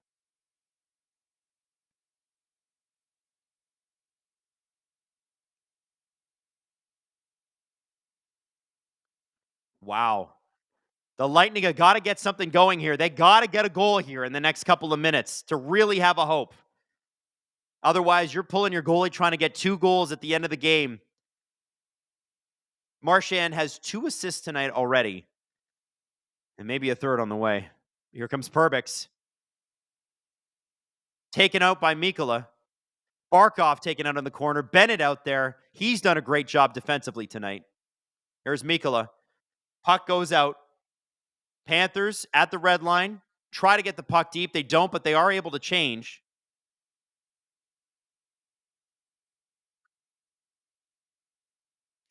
Richard Triofino. Adam Cooch might be one of the best of all time in the playoffs, but he has 1 goal in the last 3 years in the playoffs. Yikes. I didn't know that. Yikes. Netfront Presence says, just checked. I have Cats in 5.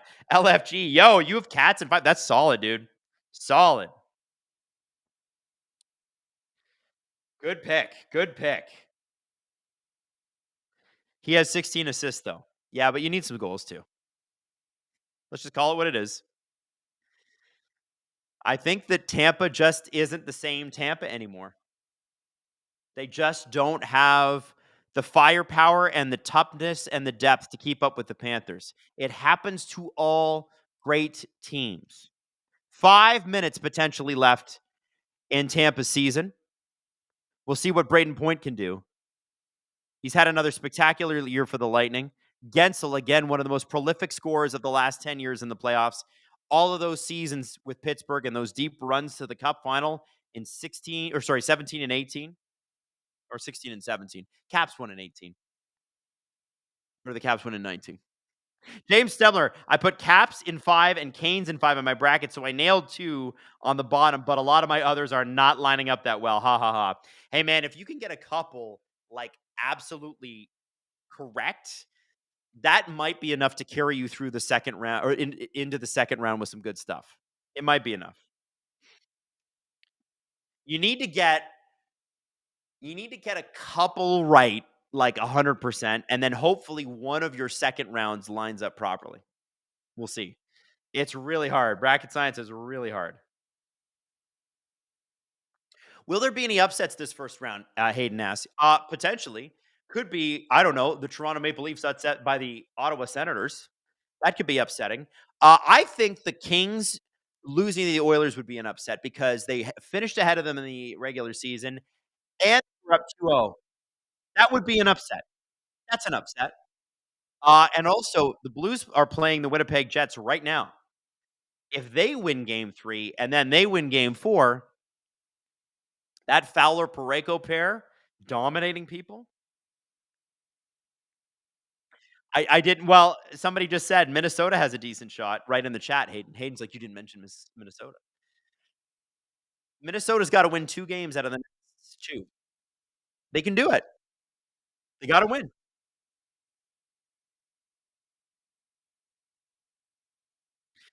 Emo Jalapeno, imagine winning back-to-back cups, then in a season or 2 losing to the Leafs in round 1. This is coming from a Leafs fan. Yeah, it's what happens, man. All great teams go through it. I wouldn't hate seeing Brad Marchand in Toronto next year, but there's no way in hell he signs in Toronto because I think as a Bruin, he just couldn't possibly think about it. Look at that. He's still sick. Wow. He'd look so good in blue and white. I'm just saying.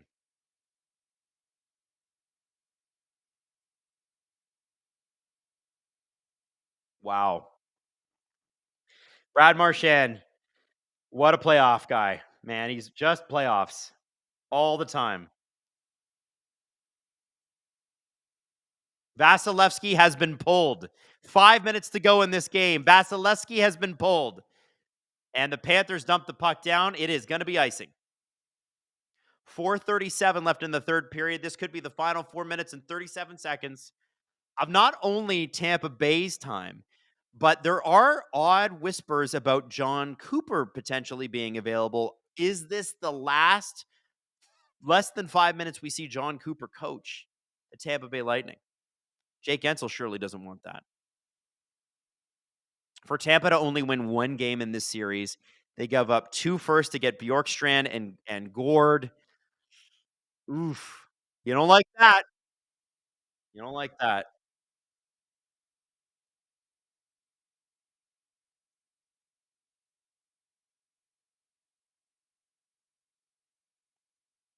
Boy. Puck Fitzberg said, if you get Marchand on the Caps and get him on a line with Tom Wilson, hockey Twitter would melt. Oh, my God. Oh, my God. Florida Panthers, by the way, have played the game they need to play to close out a series, just like the Caps did, and it looks like they're going to get their 3rd goal here. And that's in. This series is over, guys. This series is over, and that was Sam Reinhart. Panthers are a damn hockey team, that's for sure. That's a damn hockey team right there. I hate them, but I respect them. My Rats, Hayden is asking for my Rat starting 5. Well, obviously it starts with Marchand, right? Who else is a total jerk? I mean, I think Kachuk's got to be on there. That's 2 Panthers. I would put Rat starting 5, Ridley Grigg, and then on defense, all the Tampa Bay fans are leaving. Who would be a good Rat on defense? Suter? Yeah, but is Suter good enough to be a Rat anymore? People in the chat are saying Hartman. Yeah. D'Angelo, he's not in the NHL, so no. Oh no, he is. He was with the Islanders. Only the Sens and the Leafs are going to remain in the East after this game is over. Jersey out, Carolina up. Montreal out, Washington up. Tampa out. Sunrise, Florida up. The Leafs they could have been the first team to eliminate another team. They are going to be, if they can do it, the last team.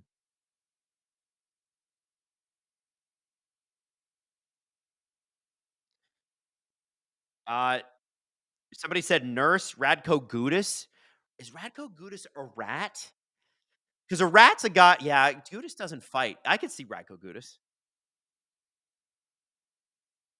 You know who else is kind of a bastard? Like a bastard rat? Pietrangelo. Pietrangelo's a dick. He's a total dick in the playoffs. And he's outstanding. And that's the thing. We don't talk about his shitheadedness enough, but he's a total shithead. He sucks to play against. Sorry, say that again? Who's the rat starting goalie? Oh, that's easy. Jordan Binnington. The rat starting goalie is absolutely the Binnington. Somebody said Dumba. Dumba can be a rat. Absolutely. Stone is nuts. Mark Stone, that's a good call. Total rat. And the takeaway god. 3:11 left in the third period here. I was hoping for a closer end of this series. 3:11 to go in the Tampa Bay series. You could see the sadness and the frustration on John Cooper's face. The Lightning just did not have an answer. You know what? This series actually makes me happy that the Leafs finished in first. I think that if the Leafs had played the Panthers in the first round, well, if the Leafs had played the Lightning in the first round the way Vasilevsky's played goal, maybe things would have not gone to game 6. You didn't want to play Florida in the first round. That's clear. Brent's Hockey Network said, hey, what about Adam Lowry or Jamie Benn? Oh, Jamie Benn. Jamie Benn is a rat. Total rat. And he's a damn good one, too. Pretzel Hunt says he's dialed it back a little bit more. Yeah, he has. He has. But Jamie Benn could be a total bastard. And when I say that with full marks and respect.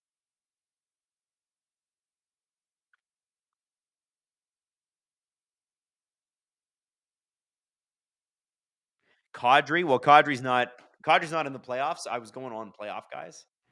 Or at least as much as I could. Yeah. You know who else is kind of a tough guy to play against? I don't know if he's a rat, but Toropchenko for the Blues. Fuck. That would be a headache to go up against night after night. That would be a headache. I wouldn't like that.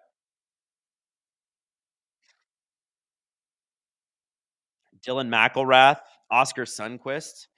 Net front presence. How are we not talking about Wilson? Is Wilson a rat or is Wilson a freight train? There is a difference. I don't know if he's a rat. He'll mix it up with the rats. But like, is Arbor Jacki a rat or is Arbor Jacki just a tough guy? Yeah. 3 minutes to go in this game. We're just going to watch Tampa melt away again. We have to have the conversation about Vasilevsky, kids. We have to have the conversation. We couldn't have it until this year. He had earned our respect, but the last 3 years in the playoffs, he has not been good enough. Kind of like Connor Hellebuck. Now, is that the defense in front of him not being as good? Potentially. Sergachev's not there anymore. They should have probably held on to Sergachev over McDonough, if I'm being honest. I don't know why they wouldn't have held on to Sergachev and giving him to Utah for what they listen. They got JJ Mosers is good for sure. Sergachev's better. Has Julian Brisebois made the right decisions? How much did losing Steven Stamkos as a heart and soul guy affect them this year? I mean, they had a good season. Gensel is a very, very good player. Losing Stamkos, does that have an effect in games like this? Drowsy Dan says Vasi seems slow and his puck tracking is not normal, but they have no backup behind him and he might be hurt and exhausted. Yeah, Jonas Johansson is like a non-playable option. Probably time for them to go get a goalie and for Vasilevsky to play 40 games instead of 55. He's had his hip reconstructed. I believe it was his hip, right? Last season. Maybe the guy needs a little bit more rest as he gets older. Can't ride him the way you used to. Maybe there is a goalie that becomes, it looks like we're going to get a penalty here, which is pretty stupid for the Lightning, if I'm being honest. Marchand and Cernak going at it. Cernak, I think, is going to the box. They're all jawing at each other, but what does it matter? There's 1:26 left in this game. Vasilevsky played 63 games this year, Hate? That's too much. That's too much. Go get a goalie, Julian Brisebois. So Cernak and Marchand get into it, and Cernak breaks. He breaks. Watch. He breaks. And he cross-checks him. Shouldn't have done that. Marchand sold the shit out of that. Yeah. But he did it. And Cernak will spend the rest of his season in the penalty box. It's almost hard to believe. It's always weird when these great teams go down. And the Lightning are going down. The Bruins are going down. The Sens have emerged. The Canadiens have emerged. We are seeing a true transition in the Atlantic Division. Doesn't mean that the Lightning are not going to be in the playoffs next year. But they are at a bit of a crossroads. Kucherov is still great. Gensel's still great. Point's still great. You've got your guys. You're going to have to build around them. And you're going to have to decide what you could do behind Vasilevsky. And what do you do on defense? How do you get deeper? How do you get bigger? How do you take a little pressure off Victor Hedman? Sergachev was supposed to be the next guy. And you traded him. Gensel trying to make a play. 56 seconds to go. Thank you for hanging out, by the way, to the end of this game. This is not the finish we were all hoping for. It is quite silent. Boquist is going to try to maybe take a shot at Vasilevsky. No, he's just going to shoot it around. Kulikov, Mikkola, shot. That might be the last shot Vasilevsky sees this year. 33 seconds to go in this game. Not hockey, but a notification. Apparently, a fan fell off a 20-foot high outfield wall under the field of the Cubs-Pirates game, stretchered off. James, yeah, I saw the video, and we did talk about it earlier. It's pretty crazy. And by the way, we are 15 seconds away from the Florida Panthers moving on to the second round. Will they play the Ottawa Senators, or will they play the Toronto Maple Leafs? We will know by 10 o'clock Saturday night, most likely. Hopefully, we know by 10 o'clock tomorrow night. The Florida Panthers have dominated their interstate rival and absolutely rocked the Tampa Bay Lightning.